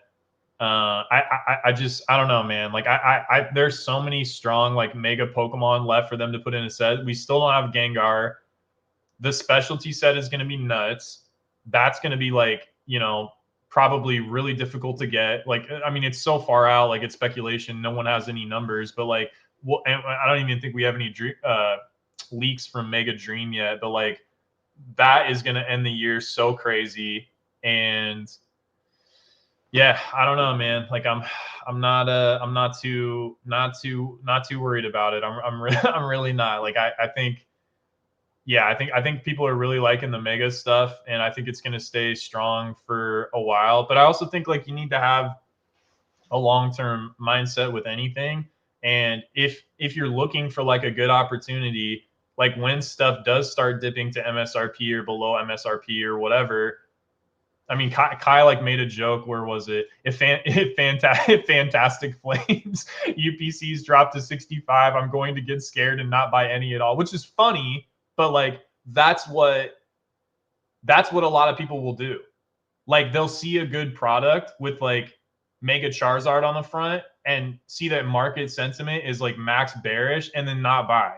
And it's like, dude, you can't do, like you're not always going to be right, but you have to take your bets here and there and get some experience under your belt and stuff like that. And like if you're not buying at those points, then like you're never going to make smart decisions, at least on the investing side of like, collectibles and stuff like that. So I think, and here's Ray, small set, Phantasmal Flames is going to suck. Don't buy. Like it's so funny to me, man. Like all this stuff is just like, it's just yap. It's like, is it going to sell? Yeah, it's going to sell. So who cares? You know what I mean? Like all these talking points are created by, again, like YouTubers that make entertainment content that like aren't actually doing business. Ray was Like joking with that statement. He was being I'm sarcastic. sure he was. I'm sure he was. But I actually believe what he said. I actually do believe that because it's a small set, because it's going to be easy to pull the SIR, because people are going to lose interest with things that are easy instead of just wanting to chase something that's hard to pull. I think that Charizard, when it comes out in English and when we get it in our set, is going to be somewhat underwhelming compared to what people are expecting. And by somewhat underwhelming, I don't mean it's going to be $10, $20, $30. I mean, it's still going to be expensive, but I don't know if it's going to stay as expensive, because I think back on the Obsidian Flames Charizard from the second set in Scarlet and Violet. and it's the exact same situation. The market was in a slightly different place, but that Charizard's not as cool looking as this Charizard. I'll give you that. This Charizard's one of the coolest Charizards I've ever seen, but it's just going to be a modern card. So we'll see. It's there's a lot of time left to see what happens with that. People don't realize this about modern, but during the biggest boom that we had during the pandemic of all time, and at that time, Evolving Skies was still considered one of the best sets of all time, even right when it came out. You could still get Evolving Skies for like under $200 a box during that big boom because of how much it got printed and just a different time that it was. So I do believe that even good sets like Deaths and Rivals, like Prismatic Fates, like like the best sets of the. I know you're kidding, Ray. That's why I had to defend your honor, but I'm not kidding. I do think that the small set's going to affect it. But I do think that good sets can go down and you can buy them cheap. Someone in the chat was saying that they bought Paldea Evolved at $75 a box. You could have readily, listen, Nostalgianomics, I'll give Alex his flowers where they're due, was one of the few and the only YouTubers who at the time when Scarlet and Violet was really dirt cheap, under $100 a box, it was like him and Pokey NE were the only two on YouTube bragging about their, and then, well, okay, there were others. I think I was pushing back against your hate on Scarlet and Violet for a while there too, but yeah, I hated them. I wasn't doing it at all. I'm not saying I was, but they were, and he bought tons of Paldea Evolved, made tons of videos, and he was telling everyone like, "Hey, I love this set for this reason, this reason, this reason." I didn't necessarily agree with a lot of those reasons, but I could see where his head was at, and he was definitely yelling to the void. Now that void is a million people who agree with him, so it's a lot easier. But I will give him his flowers there because there was a time when he looked like an idiot, and people in his comments, go back to those videos. People were telling him he was an idiot in his videos back then. And now he's looking like a freaking genius. He's not a genius. He's not an idiot. He's a smart guy. He just does what he always does. He's continuing to do what he's always done. He just looks a lot more right in a bull market, and he looks a lot more wrong in a fucking bear market. But he's doing the same thing. And so it's a shout out to Alex. To truly heal the hobby, we need to truly heal the hobby. We need to get Alex on with like whoever the resident bear is and moderate a debate. I think it's or whatever. me. I think I'm the resident bear now. No. I'm sure there's people out there that are like way more like negative and stuff than you. I mean, you're still doing this as a business. Like I'm sure there's people out there that are like super. No, yeah, you're right. I'm not. It's just a joke that I'm bearish. I'm very very bullish on Pokemon actually, but yeah, I think I don't know. Like I think that would be good for the hobby, dude. Someone ban Kai. Kai is just wilding right now. But yeah, man, like I think okay, here's another thing I was thinking about too, and like maybe people are gonna like drag me for this, but like if and again, like a lot of people like investing aren't necessarily like running like an active business in Pokemon, but for the people that are, I think about it too, like buying future inventory for yourself. Like does 2028 Retro want to have Prismatic Evolutions booster bundles available to sell? Yeah. Does 2025 Retro think that 2028 Retro is going to be able to find like thousands of those for a decent price? Probably not. You know what I mean? So like a lot of the time it's like, do I think that this is going to like 20x my money? Like maybe it does, maybe it doesn't, but like I want to have good inventory, and when stuff pops up for a good price, it's like, okay, back the truck up, buy a bunch of it, because you want to have it for like an extended period of time. And like Dan like obviously does like his live stream, Alex does his live stream, Ray does his live stream. Like these guys need packs, so like if you get offered good sets for a good price at a percentage of market, even if you're not going to sell all of them like tomorrow or next week or next month or whatever, you're gonna want to have those, for like an extended period of time. Like you don't want to be 3 years down the road and you have like no 151 to sell, no Prismatic to sell, no Crown Zenith to sell. And so like I kind of factor that in too when I buy stuff, because I'm just like, I don't know where I'm going to be able to get this kind of stuff in volume in the future for a decent price. Maybe I'm wrong. Maybe everything crashes and goes to zero and slows down and this stuff is like super readily available.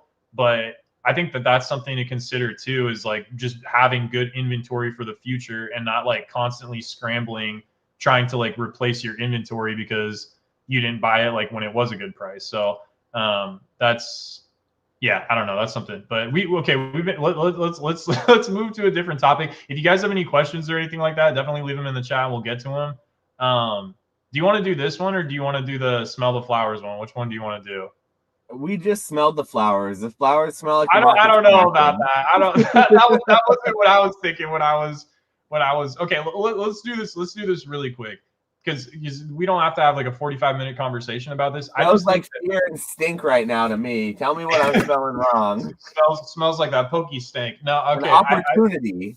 I think like when I texted you and I was like, yeah, like people need to just like smell the flowers, like, and I don't know, like maybe going to Japan and like having fun with Kai and like, you know, going around to card shops and stuff like that sort of like gave me some perspective, for sure. But like everything is like good right now. Like everything, like the products that Pokemon is coming out with have really cool arts. Like they seem to be more in tune now with like what people want, like God packs and you know, these crazy arts and like illustration rares and not in Pokemon Pocket, and they're expanding into Latin America, they're expanding into China, they're doing Chinese exclusive arts. They have like a collab with the animation company that did like Wallace and Gromit in the UK, and they're going to come out with like a stop motion clay, you know, thing with that, you know, Pokemon Concierge. Like they are cooking on so many levels. They're doing all these collabs with like luxury streetwear brands and all this stuff. Like they're cooking on so many levels. And I think that people just need to like I get that there's money tied up in this. I get that there's a lot of emotion tied up in this. I get that people are making like big life decisions, investing decisions, business decisions around everything that's going on. But like, just be mindful, like be present in what's going on right now. And what's going on right now is pretty sweet if you're a fan of the brand. And if you think about like if you looked at like, you know, Pokemon Day as like an earnings call, every time Pokemon announces like all this new stuff that they have lined up, I just don't understand how that can't make you happy and confident in the future of the brand. That's not to say that like, you know, X sealed investment or X PSA 10 card is going up into the right tomorrow, but just like the overall future of the brand. And forget the future, like now, like smelling the flowers is about now. Like there's tons of cool stuff to do now and enjoy now. And I think that people miss that. And like, I'm not even a collector. And like, I think it's really cool what they're doing now. Like, I think it's either today or tomorrow, but like Deluxe Pack EX is going to be gone off of Pokemon Pocket or whatever. But like that set's crazy. That set's got a ton of cool arts in it. It's like, it's a massive set. You know, like they're coming up with stuff for that. Like they just released the new game or whatever, and like I'm sure people aren't happy with it because they never are with Pokemon games, but people buy them anyways. And so it's crazy to me that like I'm not really an end consumer of 99.9% of this stuff, but I am having a better time, or I'm like happier with the direction the brand is headed, seemingly, than the zeitgeist. So I don't know. That's my rant. But like, what do you think about that? It still feels like people are very, very excited, and they do very much so enjoy it. I feel like they're smelling the flowers, and they're not smelling the stink that I'm smelling. They're still buying $350 to $380 Team Rocket booster boxes. You know what I mean? Because while the market's down from 450, it's still up from 200 when it came out. And I would say that 200 was high when it came out because that's way over MSRP for a set that has plenty of time to be reprinted. And it doesn't even have, it's got great cards in it, but it wasn't like the Team Rocket set that everyone was kind of hoping for. It's got some really cool cards, but I feel like there was a slight disappointment surrounding the Destined Rivals when it was initially like digested. People really liked it, don't get me wrong, but I do feel like there was a slight, maybe nothing could ever live up to that original Dark set or that original Team Rocket set, but I know I really like the set. I've said long and ever since it's come out that it's like my favorite Scarlet and Violet era set. That and Surging Sparks are the two best, but I do think that there's a lot of like people who are smelling the flowers and they're just not necessarily realizing that their flowers are being overwhelmed by a lot of other flowers in the area, and maybe the flower they're smelling isn't the one that they're liking. It's all the other flowers that are just making this cacophony of smells, and they don't really know what they like. So maybe when they come out of the other side, when there's not as many smelly flowers everywhere, they can really find out what they like and have lower risk or lower stakes involved, because it feels very much so like, to use the flower analogy, if I were to go into a flower shop, it's like if I went in and there were just flowers everywhere and I was trying to distinguish one's flower's individual smell. I wouldn't be able to do that very well. Now, maybe if I went into it beforehand, I knew that flower's smell, but to expect me to walk into that shop and be able to take that one smell and distinguish it from before and after, it'd be hard. So I do think that people are very much so still enjoying the hobby. The plushies are selling. Like you said, Pokemon Center is the only people I think who are like a little bit upset about this stuff sometimes are the people who are like on YouTube, who are making entertainment about it, and the people who are investing in it who shouldn't be. Because if those people are really getting like upset about stuff, it's striking a nerve. It means they probably need to hear that, and they probably shouldn't be investing in it. So it's sometimes I think I heard something like, when something strikes a nerve with you, it's good to like be reflective on it. It's not always good just to be defensive and like fight against it. Sometimes if something upsets you, it's good to realize like, why did it upset you? You know, maybe it's not a good thing. You don't want to be upset, but it's good to like be reflective of like why it's upsetting you in that way. So yeah, so hopefully if you're listening to this, if some of the things we said upset you about the market, you can maybe consider it a sign to get help. Yo, to get help is crazy. Oh be my better. god. I don't know. So yeah, be Go better. tell me in the Be comments. better. I don't know. Fucking Nah, like yeah, but yeah, I mean that's probably fair. And to be fair, like I haven't been on, you know, like Pokemon YouTube in, I don't know, 6 months or something. And maybe like just when I left, it felt like, I mean, I don't know, I was kind of burnt out. Like it felt like there was just a lot of negativity and like people weren't, I don't know. Like, it was just kind of burning me out a little bit. But I guess it's like what you choose to interact with and stuff. And I'm sure there's people tons of love this positive. stuff, man. They really love this stuff. The general, that's Yeah. one thing that keeping me grounded, going to all these like shows and interacting with my customers face to face. It really keeps me grounded. The general hobby, even though it's expensive as all hell, they're still having a great time with it. Like the people who aren't having a good time with it are the people who are on the outside looking in, who maybe are just too broke to interact with it, or they're used to it being the way that it used to be, but they don't understand that it goes in cycles. Because I get being mad if you are used to it being cheap and now that the same things that were cheap are expensive. I would be mad too if that's all I saw. But having the understanding that it's a cycle and then it goes from cheap to expensive to usually cheap again to usually expensive again, and it kind of goes in these cycles where you have opportunities multiple times. And like you said, man, every new set they've been releasing is so good.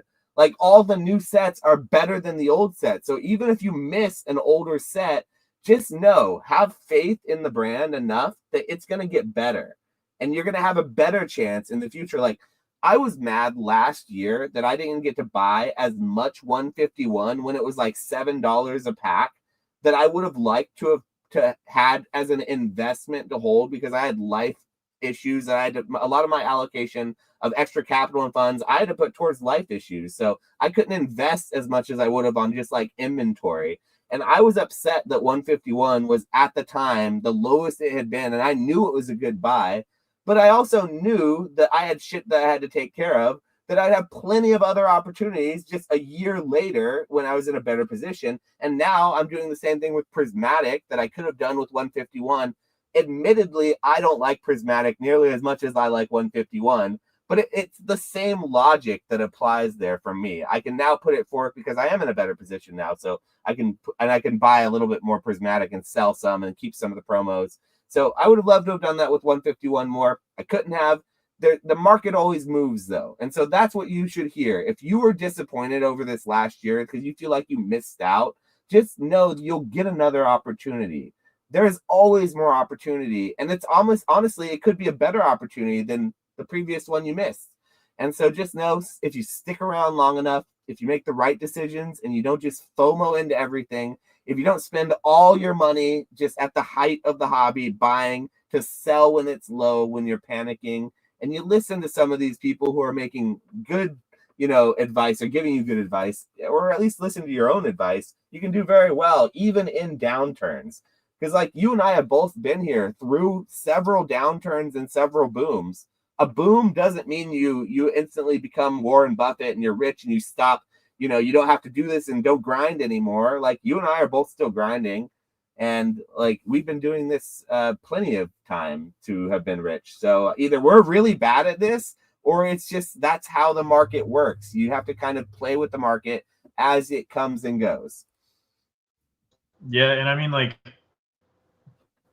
also like be able to take opportunities when they present themselves. Maybe this is a good like transition into the promos thing, but like, dude, and like I know you're probably tired of hearing me talk about it, but I could not understand why people were so bearish on the McDonald's Pikachu. It made all the sense in the world to me. Like it was just like, dude, like you when you have opportunities like that, like exclusive Japanese exclusive Pikachu promo, check. Like Yu Nishida, I mean, this is a little more dusty and farther out, like, but Yu Nishida illustrates these cards called Celebration Fanfare, and they're like somewhat like lower end trophy cards in Japanese. So every time she illustrates Pikachu, it's an expensive card. The same artist, the card's like $15, right? It's the middle of a boom. Like you have to understand when like things are like people are like, oh, they're gonna print it to the ground, they're gonna do this, they're gonna do that, blah blah blah. Like none of that matters. Literally none of that matters. It's normie bait. Like that card will always be liquid. That's like another one of those cards that like will always sell. Like anytime you have it in your case, it's gonna sell. Like Mew from the UPC, or like any of the good trainer galleries that are popular Pokemon, like they're always going to sell. They might not like triple overnight or whatever, but they're going to sell. So like I could not get it through my head why people were so like scared of a $15-20 promo. It's like you grade this in a tens, you think you're not going to be able to sell it for at least $100. And on the upside, if you timed it right, I mean, they were selling for like $400 and something in PSA 10. So it's just like, and we talked about this on a podcast a long time ago, but like there's like 1 or 2 times a year where Pokemon literally, like, you're playing T-ball. Pokemon goes and puts the ball on the tee for you, gives you your Capri Sun, and walks you up to the plate, and literally all you have to do is hit the ball off of the tee and run to base. That was Van Gogh Pikachu. That was Special Delivery Charizard. That what like there's always these like opportunities that are like so obvious, but then people galaxy brain themselves out of making the play. And most of the time, circling it back to the topic on the bottom of the screen, most of the time it's promos for whatever reason. I don't understand why, because promos have such a good track record, and you've done really well with promos. But for whatever reason, people galaxy brain themselves out of making promo plays because they think it's printed too much, or they think it's too cheap, and so the people aren't going to want it or whatever. And yeah, anyways, what do you think about that? So here's the thing, the distinctive thing about promos that's different from the way that all other cards that you open out of packs are released is exactly that. When they release a promo, the entire stock of the promo gets released onto the market all at once. In every case, you can always imagine that all the promos that are out there, they all get released at once when the product is made or when the promo gets released. So the population reports and the amount of them on the market, they always feel much higher than any individual card that you pull out of a sealed booster pack. Because even though the same amount or more potentially of the same card or other cards that are like equivalencies in the sets that you can pull out of booster packs exists, you actually have to open those out of the packs and pull them out and then do something with them, find them in order for them to come to market. And so the amount of promos in the very beginning always feels so much higher than the amount of the raw cards that are usually in circulation. especially if it's like a Japanese exclusive promo, then it plays in a different ballpark. But we're talking about cards that were initially in the set that were taken out of the set and then were made promos. They're usually far cheaper at first because they're readily available.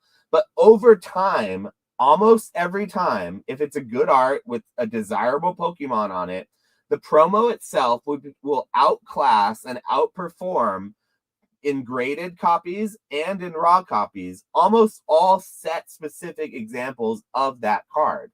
But it always takes time. And the thing in this hobby that most people don't have or that don't want to hear the most is that you just have to sit on it, man. With promos, you have to buy them cheap when they're readily available, when nobody wants them because everybody has them. And you have to literally hold them until they're forgotten about. Until then, they get people find them again. And then they're like, hey, I actually really like that card. But then by that time, they're not readily available anymore. And so I have always believed that promos were very, very underrated because all the promos that exist, they all exist already. There's not more of them out there usually. There's a finite number of promos. Whereas booster boxes, you just keep ripping and you keep on getting more cards. So the pops keep going up and up, and they can reprint more booster boxes. And theoretically, they can reprint more promos, but they usually don't. Usually when promos are made, oftentimes they just get printed in one batch and then that's it. So I personally think that promos are now finally being understood to be this like more exclusive and more like, I don't know, desirable product. And it's been pushing me out of the market.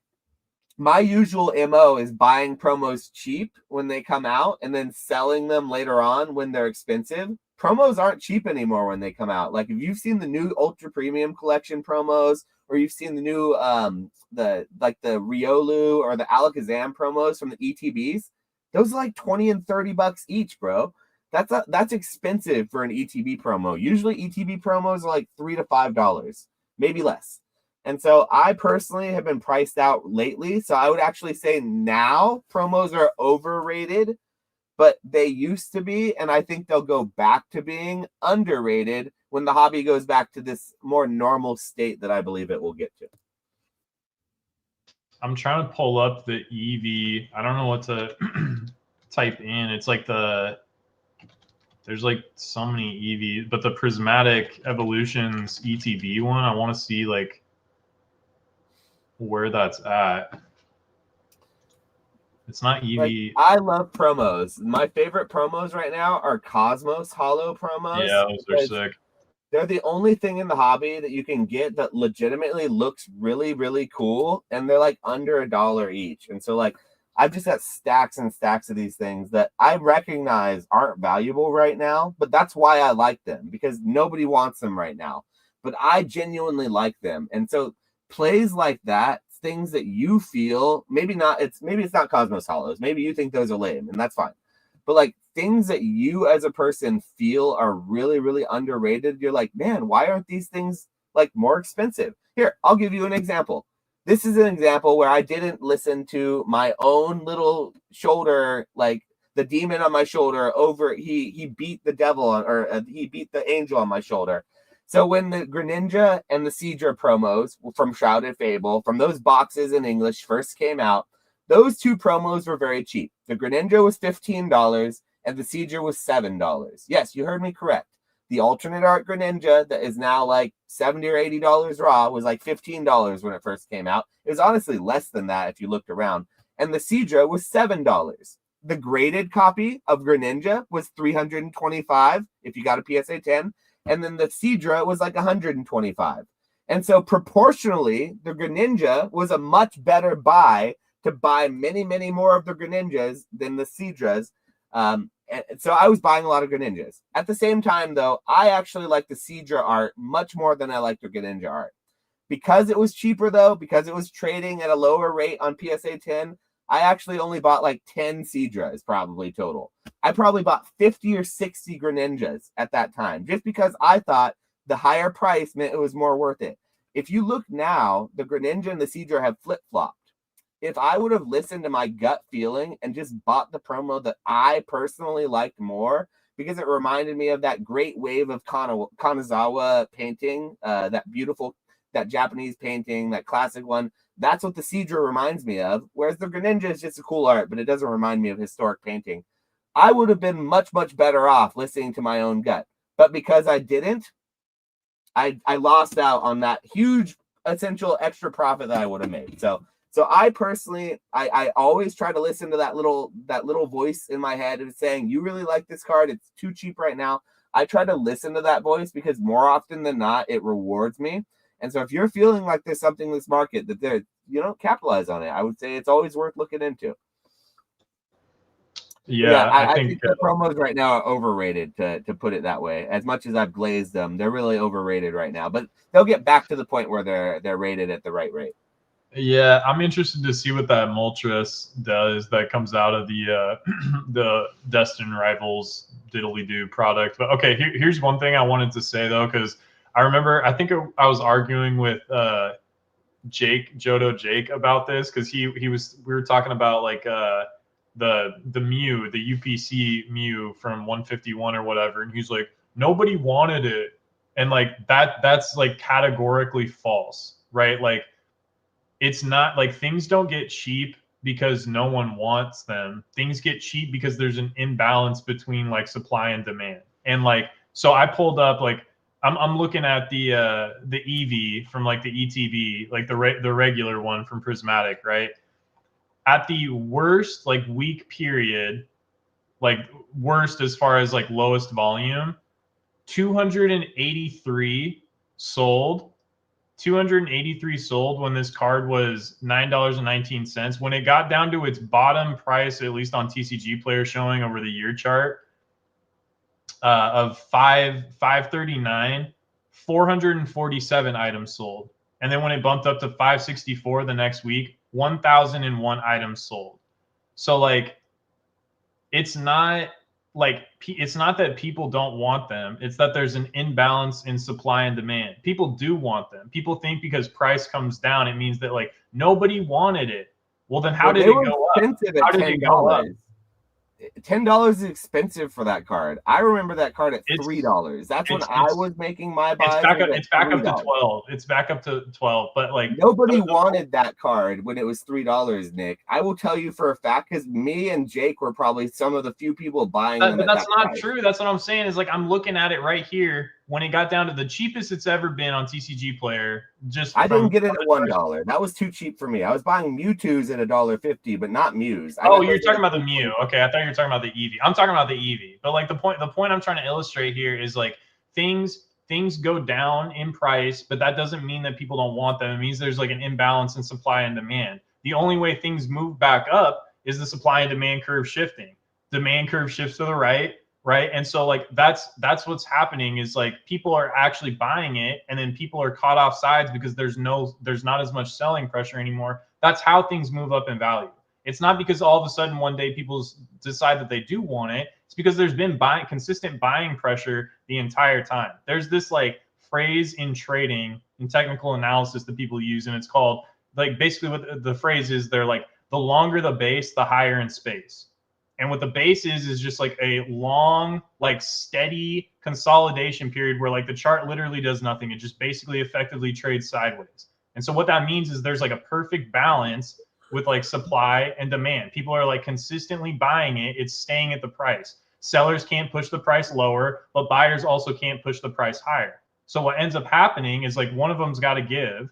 And usually when selling pressure is exhausted, the cards rocket, like things rocket. And so like that's the whole joke. Like the longer the base, the higher in space, because the longer people are selling for, the less of a chance there's going to be selling pressure when things start to like gap up to the upside. And so it's not that nobody wants it. People are constantly buying when things are down.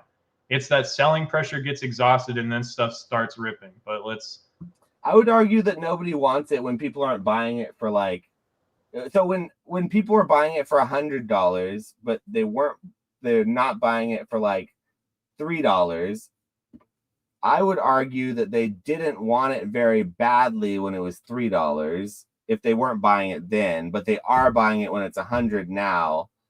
I would actually argue that nobody wanted it back then, but then they do when it's more expensive for some odd reason. They're willing to pay exorbitantly more for the same product. Same thing with the UPC. UPC when it was $90, nobody wanted it. There was tons of buying. There's tons of selling. Costco was selling. Me and you were trying to go broke buying them. Remember, you were upset because you could only get them shipped for 85, but you wanted them for 80, and so you said no based on $5. And I did the same thing. I could get them in person, but I just didn't buy as many as I could have. I couldn't. I know you couldn't. That's why you're my Costco is like always on. All right, it looks like. All right, remember when I offered? People didn't want them back then. You to buy the full. Nobody wanted them. It's not. That's what I'm saying. Is like it's not that nobody wanted them. It's that there was more supply at that time than demand. But it's not that people weren't buying them. People were buying them. It was and that nobody wanted them, Nick, because I was buying them to break the packs and keep those promos because they were basically free, and I was selling the packs on TikTok. I was selling in bulk packs on TikTok of 151 that I broke down from Costco 151 purchases, not even from my distributor because the distributor didn't have it at that point. I was buying from Costco. And like people didn't want it, but they didn't want to do the work because I was making a very small margin. You know what my margin was? It was the Muse. My free Muse were my margin. People don't want to work for small margin. They only want instant double gains, triple, MSRP. They don't want to go and do the work. That's what the constant. That is true. That is true. And just to clarify, I don't want Jake to think that I'm saying the thing I had, I know you were buying it. Jake's been buying that, the Crown Zenith, Lucario, blah blah blah, all that sort of stuff. I wasn't saying you weren't buying. What I was saying was I disagreed with the sentiment that nobody wants them, and then all of a sudden when price goes up, people do want them. And again, going to the EV, when a card that good is below $5, essentially is nobody wanting it. I would call that essentially nobody wanting it. But that's not true. That's just when max supply is available, and so supply pushes price down. That doesn't mean that it's any less of a good card. So what about if you take that whole scenario and you apply it to a bull market now when max supply is also available on a card like the EV, the EX EV from the new UPC from Prismatic, the one that I won't touch because it's just been too expensive ever since it's come out. But that EV to me should be $5.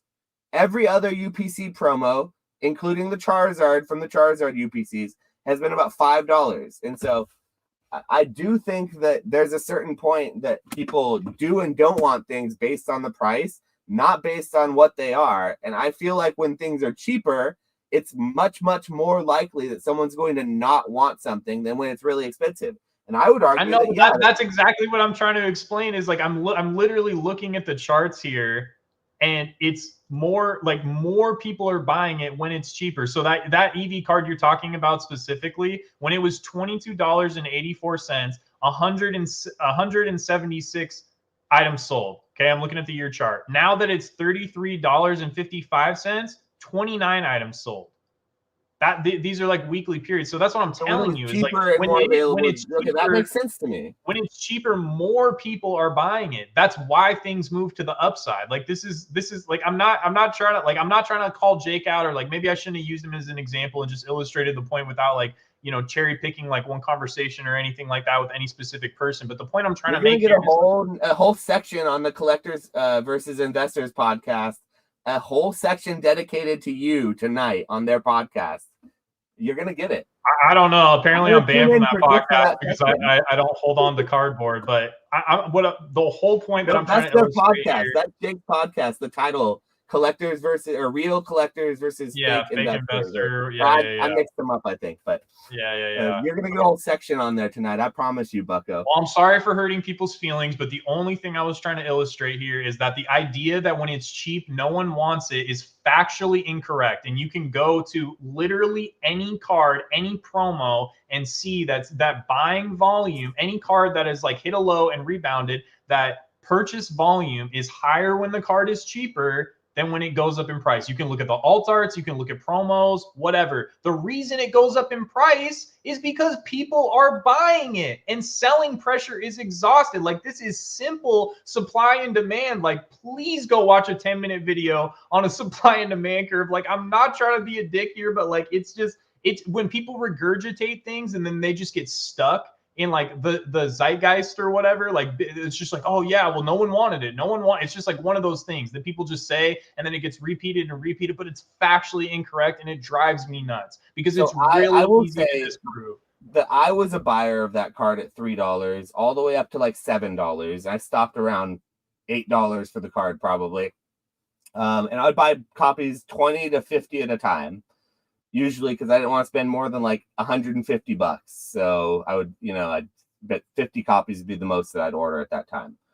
I don't think that people are buying 50 and 100 copies when it's $100, but I do think that there are more people than there were the people like me and Jake who were buying 20, 30, 40 copies at a time. Back then, there were more of those selling when it was cheaper. Yes, I agree that there are more copies factually that sold, but the copies that sold at a higher percentage to single collectors who are then willing to buy when they're expensive versus when they're cheap, I think that spread is a lot different, and it tells a lot of a different story.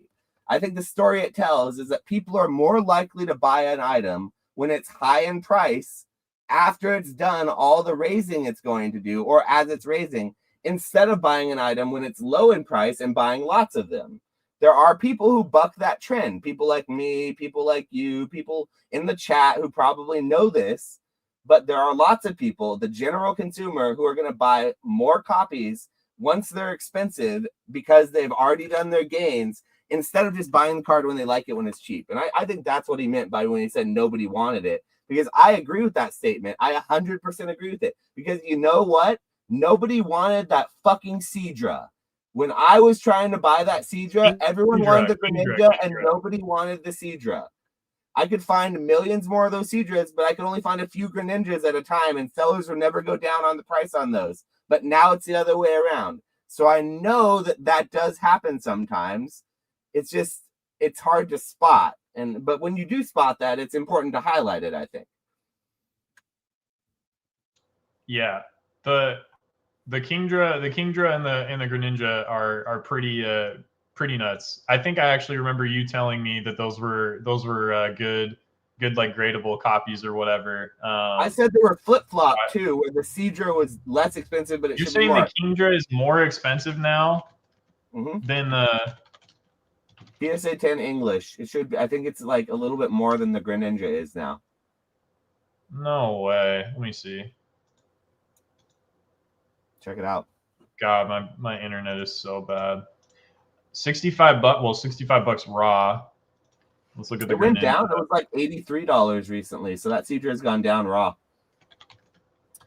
Yeah, so it is one of those things. I feel like it depends on what the price that we're talking is. It always depends on the entryway. Like the price point and what you entry at is always what matters when we're talking about like gains versus losses. Because if you came in and bought that card when it was like $20, you're up still. But if you bought that card when it was $80 and then now it's $60, well, sure, you're actually fucked right now. You lost out on quite a bit at that point. So you should be panicking, right? So it really depends. No, just kidding. You shouldn't be panicking. That's like a relatively minor loss. Okay, but just to cap this all off, the reason I drew an issue with it is because, like, going back to the point about like making decisions based out of fear, I think if you tell yourself like, oh, no one wants it or it's cheap, so that means that no one wants it, like you were doing the exact opposite of what you should be doing and thinking the exact opposite way of how you should be thinking. Because again, if you actually look at the data, it shows that selling volume is higher when things are cheaper. So when things get cheap, that's when it needs to go off in your brain like ding, ding, ding, it's time to buy. This is too cheap. Not, oh, it's too cheap, so no one wants it, it's going to zero. That's the issue I have. And people sit and regurgitate this stuff because it's easy to say, but it's wrong. It's just wrong. And well, so clearly he wanted it. When he said nobody wanted, clearly he wanted the Mew. So it's not that nobody wanted them. Like it. he was buying them. Yeah, and so did I. No, I think what he meant, not to put words in his mouth, that is kind of lost in translation, is that the general market consensus was not the same as, say, some of the collectors who were buying it at that rate, and that's what I would agree with for sure. Okay. Okay, so The I think market. you guys are Okay, actually hold on, hold, agreeing. hold on, In the hold on, long hold run, on, you're hold on. kind of Not agreeing. not the market consensus. The small zoomed in entertainment section of YouTube. Not the market consensus. The market consensus is made up of hundreds of thousands, millions of people, and they voted with their wallets and they were buying this card. So what you hear on YouTube is not market consensus. That's what YouTubers are telling you. That's not consensus. People wanted this card, Okay, so they yeah, were fair, buying fair. it when it was The cheap. YouTuber Like, consensus is not the overall market. I agree with that. I would agree with that. Yeah. I'm probably like at this point, like I've been like so on this point that I probably lost anybody, like We're just gonna get because ripped in their podcast tonight, so it'll be more fun. It'll be a nice plug for us on the Cardboard Hands podcast because they're probably a much bigger podcast than we are at this point. I'm sure it I'm is. gonna I'm tune sure in, it by is. the way, because I gotta see what kind of slander he's gonna say. Now I'm very curious. You know, I'm gonna have my recordings and my lawyer on call on retainer, and we're gonna be sending lots of cease and desist orders out. So you just look out, Jake. Yeah, I'm not too worried about it. I gave Ern a ride from the airport to John's for card party, so they can't Did throw me what? under the bus too much. I heard that Earn only goes in AI driven cars now. I heard he literally doesn't trust humans to get behind the wheel. So the fact that he lets you drive, that means he must really trust you. So that's actually really a I lot. do drive an electric vehicle, so maybe that's why he felt safe. He felt right at home being in a or a hybrid rather. So he was like, oh, I'm back in Cali, but nah, I mean it was a good conversation. I didn't get to talk to him as much as I would have liked. We went out to dinner with Dan and stuff, but I think their goals are a little bit different too, right? Like they're still they're still more interested with like collecting and stuff like that, and they're not trying to like optimize for business and stuff like that, which is totally fine. Like it's totally fine. But I What yeah, are you I don't talking know. about? Like I'm pretty sure Jake sells he's quit his day job and now all he does is sell graded guards. Pretty sure he's got several bots lined up, which are he's got a bunch of monkeys attached to some computers who are doing his botting for him, and they're just buying all the graded guards. Pretty sure nobody actually likes graded guard. It's just all of his monkey bots that are creating that zeitgeist. So yeah, I think he said earlier in the chat, if I'm still able to make money on graded guards, it's still a bull market. But yeah, it's going back to like the hobby healing and stuff. People gotta like, and I mean, this same shit happened last time too. But like, people gotta be okay with like people being different and and having different goals than them. Like if you want to collect and like that's what you want to do, like that's great. That's totally fine. If you want to play the game, that's fine. If you don't care about collecting at all and you just want to run a business, that's fine too. Like that's totally okay. And I think like when people put themselves above others based on like what, like section they're in or whatever, like you're kind of like missing the plot a little bit. Like going back to the smelling the flowers thing, it's like regardless of like what you're doing here. Now if like you're hurting people or like, lying, cheating, stealing, like that's a whole other thing. But like I think people just need to be okay with what other people want to do. You know what I mean? And like, I don't know again, cause like I'm not on YouTube as much anymore, but like, I don't like anytime like the market rips like this, I get the feeling that like more divisiveness is created. And I mean, it's also what sells too, right? Like people want to see people beef and stuff like that.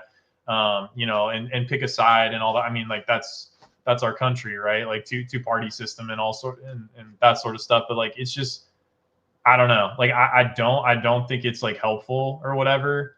And I think it's like okay to respect like the only card content that I watch is these guys that I've been listening to for a few years now, and they do like non-sport kind of stuff. Like they're into like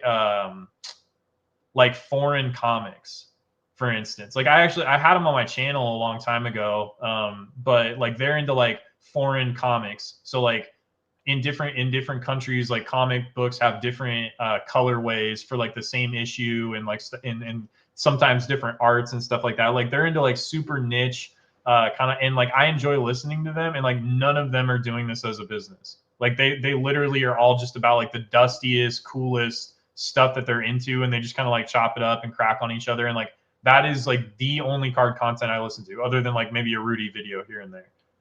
But like I personally don't collect like at all. Like I am 100% about optimizing for business. I treat this like widgets, but like I can still respect people making that kind of content and appreciate it for what it is.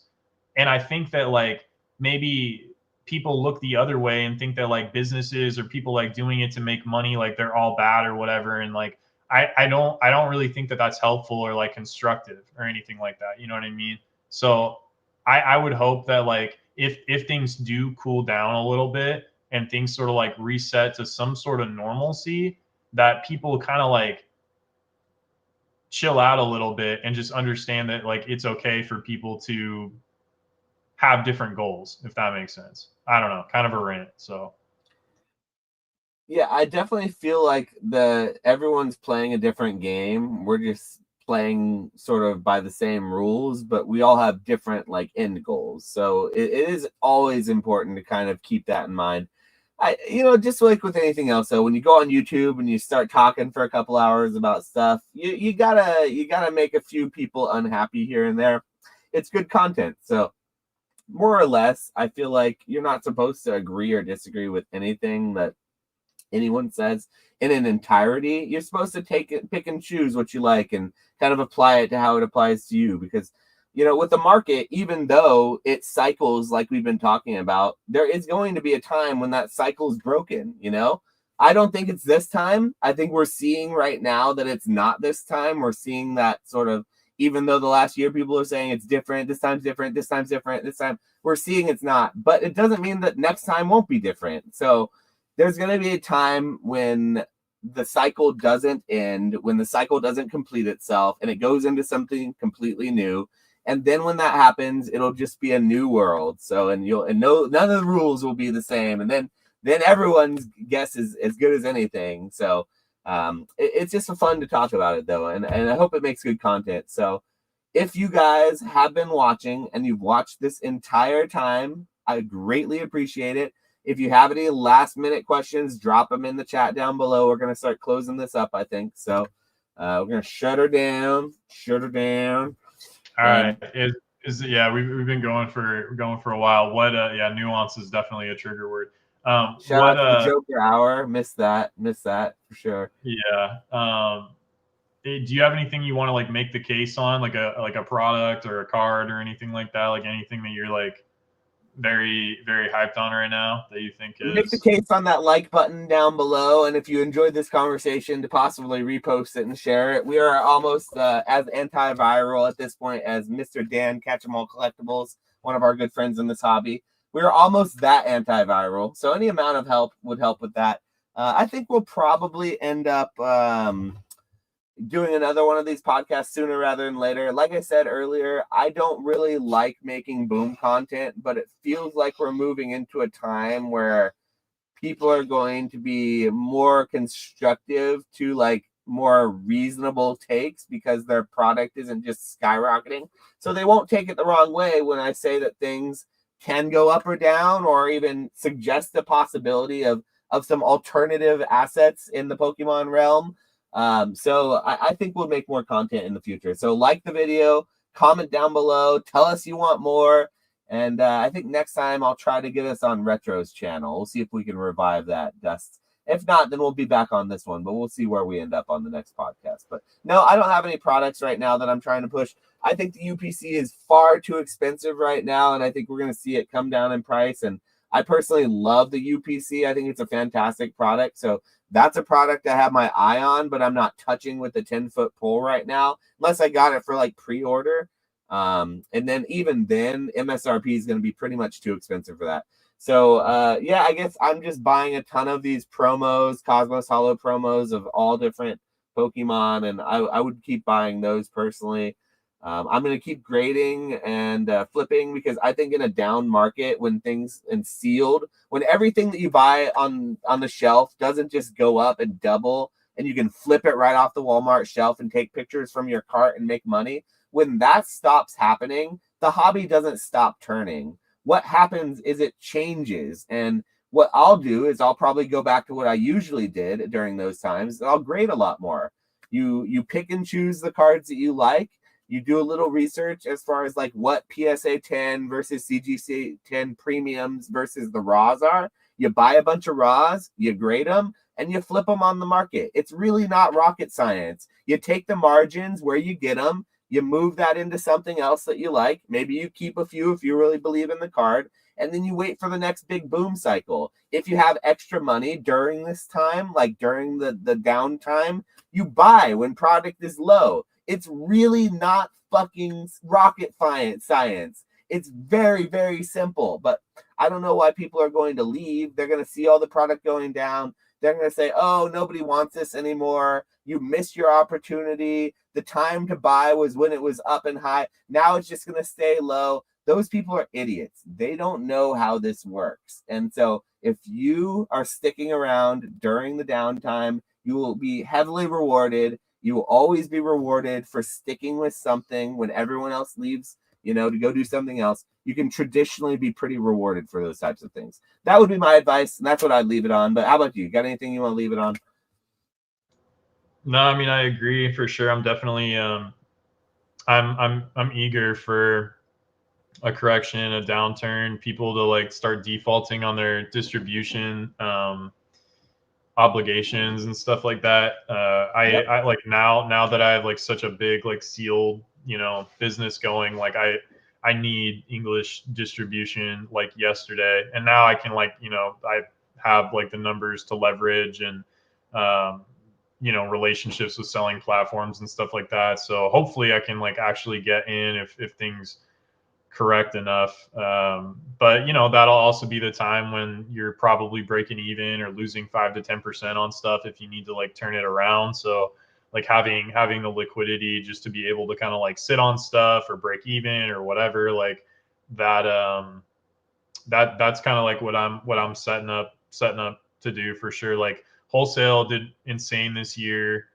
Um, streamer stuff did insane this year, and eBay and Walmart have been like scaling really good. But like that is primarily like my goal for 2026 is just to like scale direct to consumer. So like pushing like more sealed product through eBay and Walmart is like definitely my goal. But if things cool down, like you said, everybody's going to be like, oh, like no one wants this, and it's like that's the time to build. Like that's the time to start like absorbing market share from people that like left quickly. Because when prices go down, like liquidity is still pretty good. Like I know people talk about like last crash or whatever, but like liquidity was still really good. And I think that's part of the reason I was like, constantly arguing with you on here or whatever about, you know, the sets might not have been great, but like liquidity was still good, and you were still able to like build a business and make money. Um, and I think people are going to be rewarded. And like this has been like such a crazy blessing that I wish that people would make good decisions and not make decisions and operate based out of fear, because I really genuinely believe like this can change people's lives if they stick with it long enough and make the right decisions. And yeah, I don't know, like I genuinely want to see that for people. I really do. I think it's like very easy to feel like disenfranchised and angry and stuff like that when you're sort of like sitting on the sidelines watching everybody else do well. But if you start seeing some like meaningful gains and I don't know, like meaningful growth or whatever, then I don't know, like it's yeah, I don't know. Maybe I'm just kind of like talking around in a circle here, but like I just think that there's like so much opportunity, and like I want to see people.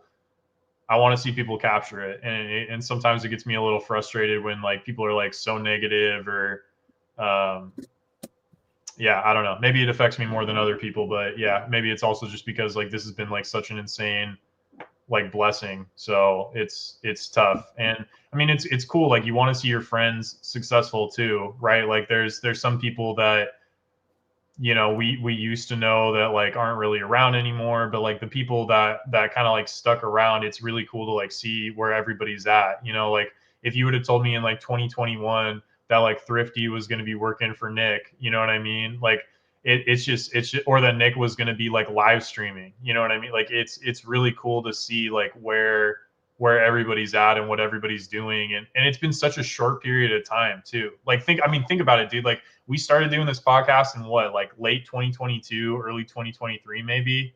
You know, it's Before that, 2020. we were in 2021. Really? Yeah.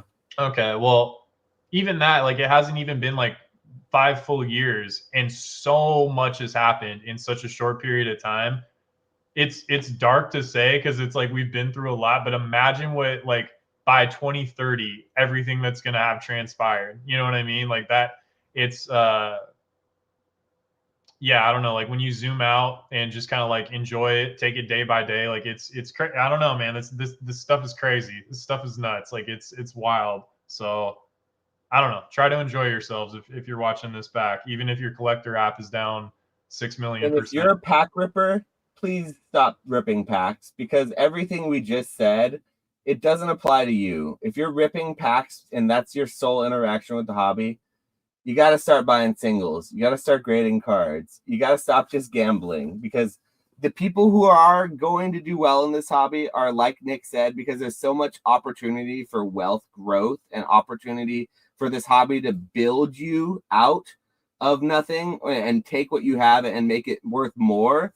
There is just as much opportunity for that wealth to be destroyed if all you do is rip packs. So that is directly going against my business of making mystery packs and selling booster packs.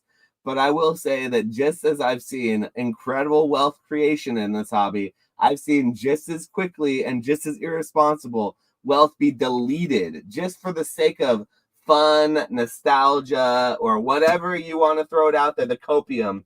I just want to say, like, there is a lot of opportunity, but don't fool yourself into thinking that that's all the opportunity there is, because there's a lot of pitfalls that can be fallen into, and that's what we're here for. So if you like that advice, if you don't want to fall into those pitfalls, follow along, baby. You should go to the podcast, listen to the infrequent times that we post, and we'll try to give you some gems there. If you can sort through all the crap, you can get through some gems in there, Yeah, well, and you can definitely, like, you can build a crazy, like, I don't know. I mean, with internet culture and stuff, people are always like comparing themselves. But like if you're trying to build like a collection, you don't need everything today. Like you can make smart purchases, buy stuff when it like seems cheap to you that you've been like waiting for and stuff like that. And like I don't know, like you let 6 months go by, a year go by, and you look back at like all the stuff you've accumulated, and you'll be surprised. But to Josh's point, if you're spending that money ripping packs instead, it's gonna be dark. It's gonna be dark times for you, and it's gonna kind of kill it for you, right? Like if you're buying singles and like sliding a single into a binder and like watching that page fill up over time, and then the binder fills up, that's like a slow fulfillment versus like I only get fulfilled if I pull a chase card here. And most of the time, like you aren't, and you're flushing money down the toilet. And yeah, so it might be speaking against like Josh's best interest or whatever, but like try to rip less if you can. It'll definitely be good for your wallet. So Yeah, I always tell people that ripping packs in the Pokemon hobby is probably one of the worst ways to interact with the hobby. It's fun, I guess, if you call that fun. I don't even think it's fun. Like I don't even like it, so I don't know how other people kind of get their rocks off from it. But I've been told that it's fun, but I don't like burning my money. So like if I were to set a $20 bill on fire, I wouldn't think that's fun. I don't know about that though. So maybe other people feel differently. You guys like burning your money or something, but I'm they sure people who are definitely feel watching this differently. stream aren't really big rippers, or I assume they're not because I rip into that so much, Dun-dun-dun. We were we were leaving radars, and a bunch of them were going to the casino, and Dan and Nick were like, "You want to go to the casino?" I was like, "Absolutely not." Like, you guys have a great rest of your night. Like, it's just, I like people just enjoy it, and like that's fine. Like that's totally fine. But it's never been something that like I mean, I love playing poker, but like I'm not trying to go to the casino. Like that's Forever and always, this hobby has a gambling problem. It has always had the largest gambling problem, and it's going to. There's no solution for that. There's that, and I'm a part of the problem. You know, Pokemon's a part of the problem. We're all a part of the problem. PSA is a part of the problem. I feel like I may not rip packs, but I grade cards with PSA. And every time I get my grades back, I get that hit of that little dopamine hit. You know what I mean? And I got to know, did they give me all 10s or all 9s or somewhere in between? Like how bad they screw me this time? And so, I mean, we all get it. So yeah, that's the good gamble for sure, hitting the grades and stuff. But all right, I appreciate everybody for showing up. I know we haven't done this in a while. Please hit the like button, subscribe to Josh. Yeah, maybe we'll do another one of these soon. And yeah, I hope everybody's doing well out there. But you ready to sign off?